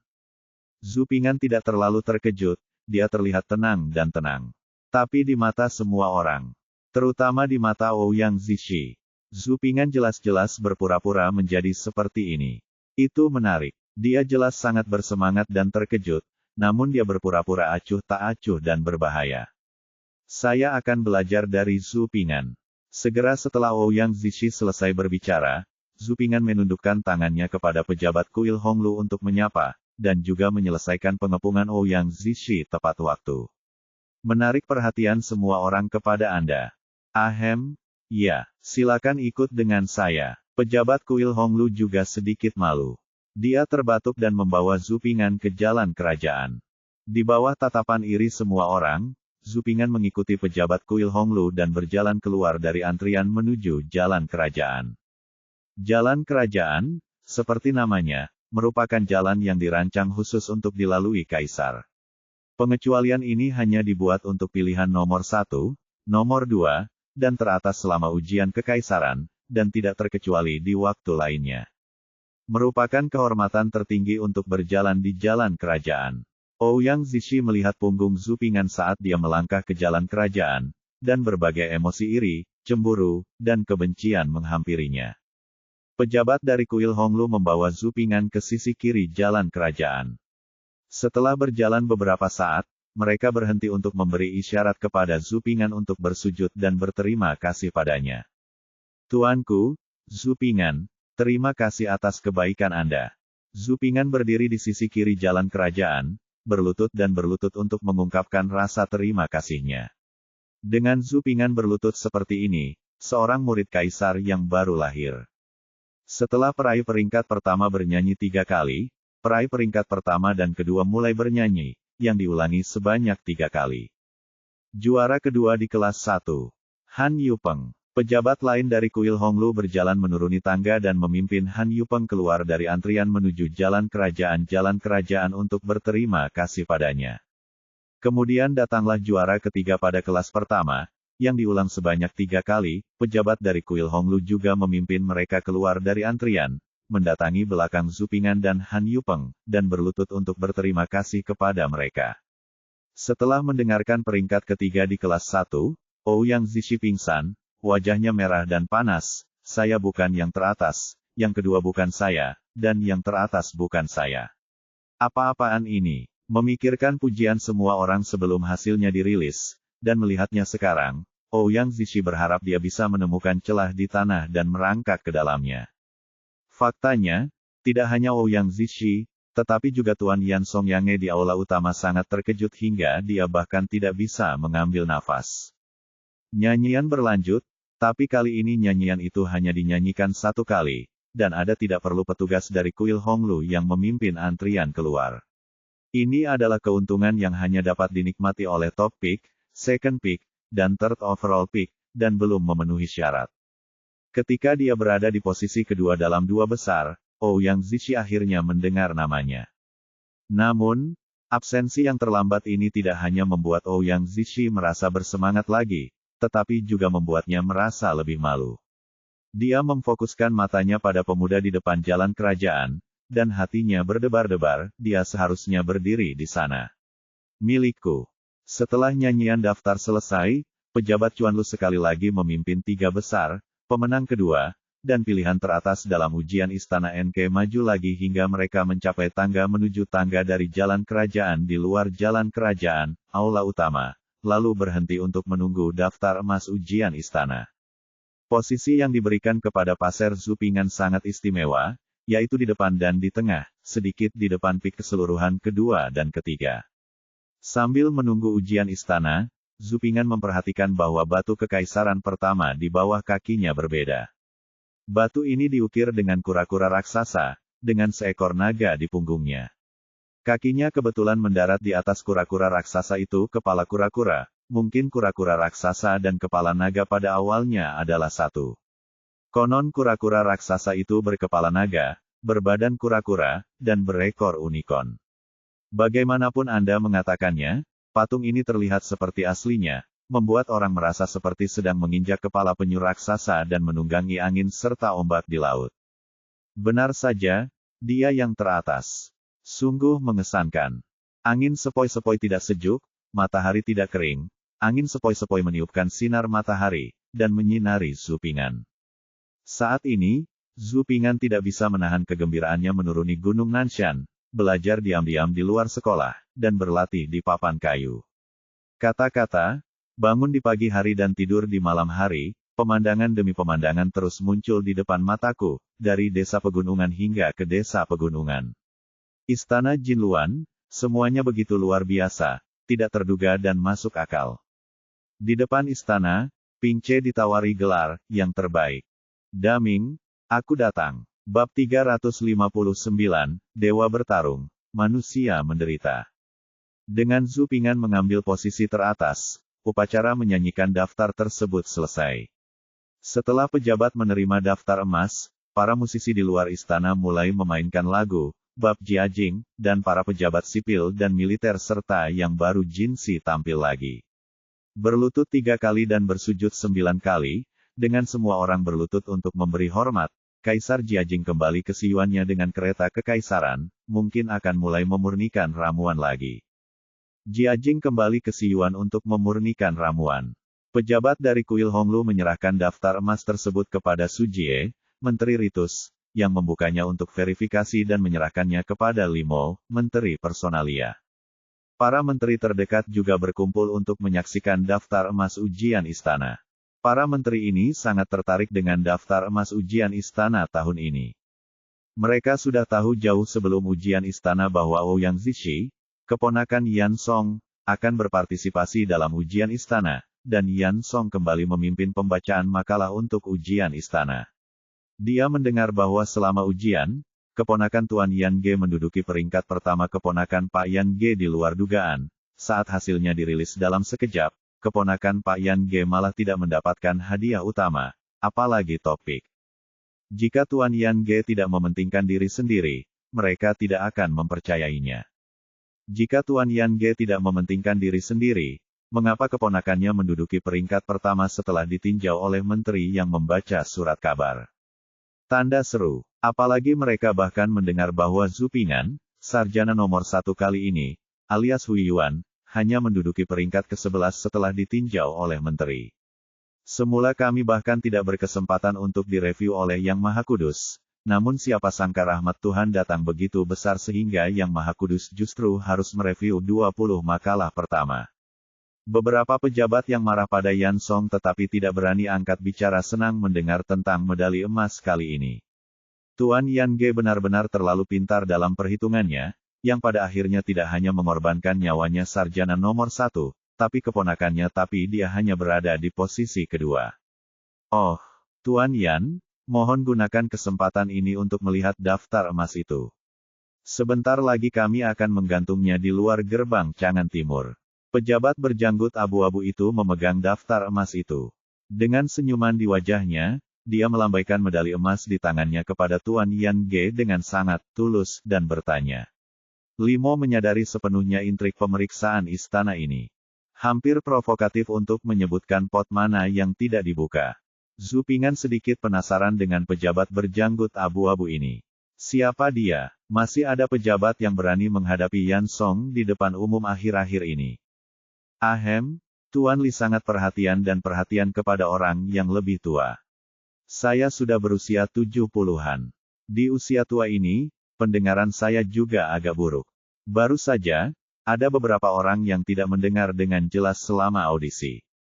Kata-kata Guru Li benar-benar menyentuh hati saya. Lalu saya berterima kasih padanya. Yang mengejutkan pejabat berjanggut abu-abu itu, Tuan Yan Song tidak hanya tidak merasa marah sama sekali ketika mendengar kata-katanya dengan wajah kemerahan, dia memandang dirinya sendiri seperti cara kakeknya memandang cucunya, memuji dirinya sendiri karena berbakti kepada orang tua, dan bahkan meminta untuk melihat daftar medali emas. Untuk sesaat, pejabat berjanggut abu-abu itu sedikit terkejut. Nah, bukankah orang tua ini harusnya malu? Segera, seorang pria gemuk bermata satu di sebelah Yan Song datang semakin banyak. Semua pejabat secara sadar membukakan jalan untuknya. Pria gemuk bermata satu Zhu Ping'an juga tahu bahwa dia adalah satu-satunya putra Yan Song, Yan Xifan. Haha, Tuan Li perhatian, dan kesalehan berbaktinya terpuji. Saya berterima kasih kepada Tuan Li atas nama ayah saya. Yan Xifan berjalan ke arah pejabat berjanggut abu-abu itu dengan senyum mengejek, sedikit melengkungkan tangannya, dan membuat sikap formal. Etiket seorang perwira atasan, tapi tidak ada sedikit pun rasa hormat di wajahnya. Pejabat berjanggut abu-abu itu mendengus dingin. Menempatkan medali emas di tangan Yan Xifan, ada banyak pejabat di belakang pejabat berjanggut abu-abu itu memandang Yan Xifan dengan kebencian yang sama. Itu dia, terima kasih banyak. Yan Xifan menggerakkan sudut mulutnya dan tertawa keras. Menatap salah satu mata pejabat berjanggut abu-abu itu. Ada secercah cahaya. Dalam hati Yan Xifan, Limo ini menjadi semakin tak terhentikan. Bukankah karena Anda diperintahkan untuk menjaga gerbang Zeng yang tahun lalu ketika Anda datang ke ibu kota? Kementerian Urusan Sipil. Baru kurang dari setahun dia menjadi Menteri Kementerian Urusan Sipil, dan dia sudah begitu gelisah. Anak laki-laki tua ini bahkan lebih sombong daripada Su Jie. Su Jie menjadi lebih bijaksana sejak dia dipukuli oleh ayahnya terakhir kali dan mengunjungi rumahnya berkali-kali. Tanpa diduga, Limo, seorang lelaki tua, telah mendapatkan pengaruh dan benar-benar memiliki beberapa anggota partai. Sepertinya sudah waktunya untuk berdiskusi dengan ayahnya dan menyulitkan lelaki tua ini. Yan Xifan mengambil medali emas, kembali ke Yan Song, dan menyerahkan medali emas kepada ayahnya. Yan Song mengambil medali emas, membukanya, melihatnya, lalu berjalan menuju ulama baru yang berdiri di kaki tangga dengan medali emas di tangan, mengarah langsung ke Zhu Ping'an, yang merupakan pemimpinnya. Anda adalah sarjana nomor 1 dan orang pertama berdirinya dinasti Ming. Anda lebih dari 6 tahun lebih muda dari sarjana nomor 1 termuda di dinasti kami, Jiang Qi Fei Hong. Perlu dicatat bahwa Fei Hong hanyalah yang sarjana nomor 1 pada saat itu, dan kamu baru berusia 14 tahun ini. Bos paling kuat di dinasti Ming selain Jiajing berjalan ke arah Zhu Ping'an dengan daftar emas di tangan, memandang Zhu Ping'an dan berkata. Meskipun Zhu Ping'an melihat bos besar seperti Yan Song mendatanginya, dia tidak bisa tidak menjadi lebih hormat, memberi hormat dengan kedua tangan, seolah-olah dia mendengarkan ajaran dengan cermat, meskipun dia tidak memilikinya, kesan baik tentang Yan Song di dalam hatinya. Yan Song terlihat sangat puas dengan kerendahan hati dan kesopanan Zhu Ping'an. Dia adalah anak yang mudah diajar. Dia merapikan janggutnya dengan tangannya, mengangguk dan melanjutkan. Kamu masih muda dan lulus ujian. Ini adalah guruku yang bijaksana. Tentu saja, dengan itu, Anda pekerja keras dan cerdas. Saya membaca surat-surat untuk ujian istana ini. Ketika saya pertama kali melihat surat-surat Anda, saya merasa itu luar biasa. Namun, takdir punya cara untuk berurusan dengan orang-orang. Anda tidak boleh mengecewakan Yang Suci. Fan Quan menyukai bakat. Saya akan mengikuti instruksi Anda. Zhu Ping'an memberi hormat dengan kedua tangan dan menjawab dengan hormat. Di mata orang luar, pembicaraan Yan Song dari hati ke hati memiliki perasaan unik sebagai orang tua yang peduli terhadap generasi muda, dan Zhu Ping'an juga sangat kooperatif, penuh hormat dan sopan. Kamu hanyalah seekor burung.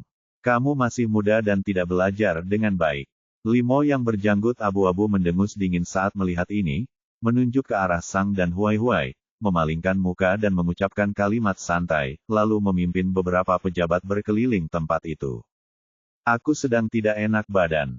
Aku akan membiarkan Zuo Silang bertanggung jawab memasang daftar itu di gerbang Chang'an Timur. Setelah berjalan beberapa langkah, Limo sedikit melengkungkan tangannya dan mengucapkan sepatah kata, lalu memimpin beberapa pejabat ke sana meninggalkan. Tuan Li, silakan pergi pelan-pelan tanpa mengantarnya pergi.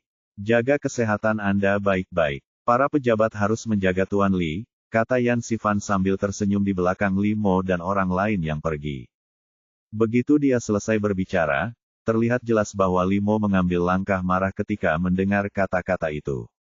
Yan Sifan tertawa bahagia. Ada aura jahat di salah satu matanya, seolah dia sedang merencanakan bagaimana menghadapi orang ini berani bertarung dengannya. Orang tua yang menentang ayahnya. Saat para dewa bertarung, manusia menderita. Gerbang kota terbakar, mempengaruhi ikan di kolam. Mendengar perkataan pejabat berjanggut abu-abu, kita semua sama, kita terlalu muda untuk belajar dengan baik, Zhu Ping'an merasa ingin menangis. Ini hanyalah api di gerbang kota yang mempengaruhi ikan di kolam itu adalah bencana yang tidak disengaja yang terjadi begitu saja. Dia bahkan tidak melakukan apapun, sepertinya dia telah menyinggung bos besar yang berani menjadi musuh Yan Song. Menurut Yan Sifan, Kementerian Personalia harus mengkhawatirkan Pak Li. Sial, pejabat berjanggut abu-abu ini pasti Menteri Kementerian Personalia. Menteri Kementerian Personalia bertanggung jawab atas penilaian promosi pejabat di seluruh dunia, dan dia memiliki posisi yang sama dengan Perdana Menteri dan Asisten Menteri. Ngomong-ngomong, kamu terlalu sembarangan, kan? Bab 360, mencapai puncak Kasim. Tidak sesederhana itu, kamu bisa mencari teman yang bisa ngobrol. Melihat ke belakang pria berjanggut abu-abu yang memimpin kerumunan untuk pergi, Zhu Ping'an menyanyikan lagu, tidak sesederhana itu, di dalam hatinya ingin menangis tapi tidak mengeluarkan air mata, tapi dia melakukannya. Pejabat tidak sesederhana itu. Entah itu pertarungan antar dewa atau pertarungan antar bos besar, proses setelah hasil pemeriksaan istana keluar harus terus berlanjut. Berikut ini adalah puncak dari ujian istana Yuji Guangguan, yang berarti berparade di jalan-jalan untuk memuji para pejabat. Sarjana nomor 1 menunggang kuda tinggi di jalan-jalan kekaisaran kota kekaisaran dan menikmati kemuliaan yang membuat iri semua orang-orang. Tentu saja, hal yang sama akan terjadi pada sarjana terbaik kedua dan sarjana terbaik ketiga, tetapi mereka akan tertinggal di belakang sarjana pertama, sedangkan untuk jinsi lainnya, mereka hanya bisa berjalan.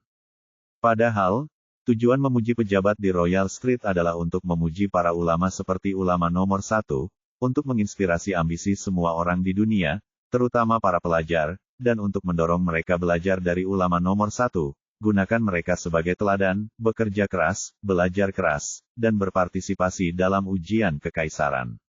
Ikuti ujian dan layani kaisar. Di bawah pengaturan Kementerian Ritus dan pejabat Kuil Honglu, Zhu Ping'an, Bang Yan dan Tan Hualang dibawa ke aula samping.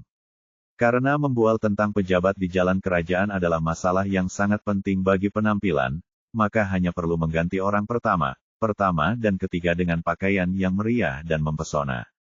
Di aula samping, Kasim muda dan pelayan istana telah menutup tirai lebih awal, dan memisahkan 3 ruang ganti dan yang lainnya digiring masuk untuk mengganti seragam mahkota eksklusif dari Sarjana nomor 1, Sarjana nomor 2, Tan, dan Warang. Memasuki kamar single yang tertutup tirai, Zhu Ping'an menemukan bahwa Kasim kecil yang menunggu di dalam sebenarnya memiliki hubungan dengannya. Dia adalah Kasim kecil yang mengedipkan mata padanya ketika dia hendak memilih ayam emas kemarin ketika dia menghadapinya Suci untuk memilih hadiahnya. Alasan kenapa dia kini menjadi sarjana nomor 1 kurang lebih terkait dengan kedipan mata Kasim cilik ini. Oh, ternyata itu ayah mertuaku. Karena ketidaknyamanan kemarin, Ping'an tidak langsung berterima kasih kepada ayah mertuaku. Kuharap kamu tidak menyalahkanku. Terima kasih banyak atas nasihatmu kemarin. Setelah Zhu Ping'an mengenali Kasim kecil itu, dia menyerahkan tangannya dan mengucapkan terima kasih. Alasan kenapa ulama nomor 1 hari ini adalah, pertama, pahala dari Yang Maha Kudus, dan kedua, karena ulama nomor 1 itu sangat pintar, tapi itu tidak ada hubungannya dengan keluarga kami. Kasim itu menggelengkan kepalanya sedikit. Dia menjawab sambil tersenyum. Ayah mertuaku bercanda, meski Ping'an tidak berbakat, dia tetap memahami prinsip membalas kebaikan. Jika bukan karena nasihat ayah mertuaku kemarin, Ping'an pasti telah melakukan kesalahan. Petik 2. Sarjana nomor 1 itu lelucon. Keluarga kami benar-benar tidak punya apa-apa. Lakukanlah. Ekspresi wajah Kasim kecil itu mengakui, tetapi kata-katanya adalah penolakan. Bolehkah aku bertanya kamu memanggilku apa, ayah mertua? Zhu Ping'an bertanya sambil sedikit menangkupkan tangannya. Itu bukan gelar, itu hanya nama panggilan. Nama umum kami adalah Feng Bao. Saya khawatir itu akan menyinggung telinga sarjana nomor 1 itu, kata Kasim kecil itu dengan rendah hati. Oh, namamu Feng Bao. Zhu Ping'an tidak menyadari apapun ketika mendengar ini. Tepat ketika dia hendak mengatakan sesuatu, dia tiba-tiba terkejut seolah-olah disambar petir. Tunggu, siapa namamu Feng Bao? Feng Bao. Orang ini adalah orang hebat di masa depan. Ini adalah ayam aduan di antara para Kasim, dan dia juga sekutu politik terpenting Zhang Juzheng di masa depan. Alasan mengapa Zhang Juzheng bisa tertawa terakhir dalam beberapa konfrontasi dengan lawan politiknya di masa depan adalah karena Feng Bao, sekutu politiknya, sangat membantu, baik itu membunuh Gao Gong atau bekerja sama untuk menghancurkan Shenzong dan bersama-sama mengendalikan kekuasaan dinasti Ming. Peran Feng Bao tidak dapat diabaikan. Secara historis, Feng Bao adalah orang yang bermuka dua. Di satu sisi, dia sangat cerdas, berpendidikan tinggi, dan ambisius. Di sisi lain, dia rakus akan uang dan kekuasaan serakah untuk seks.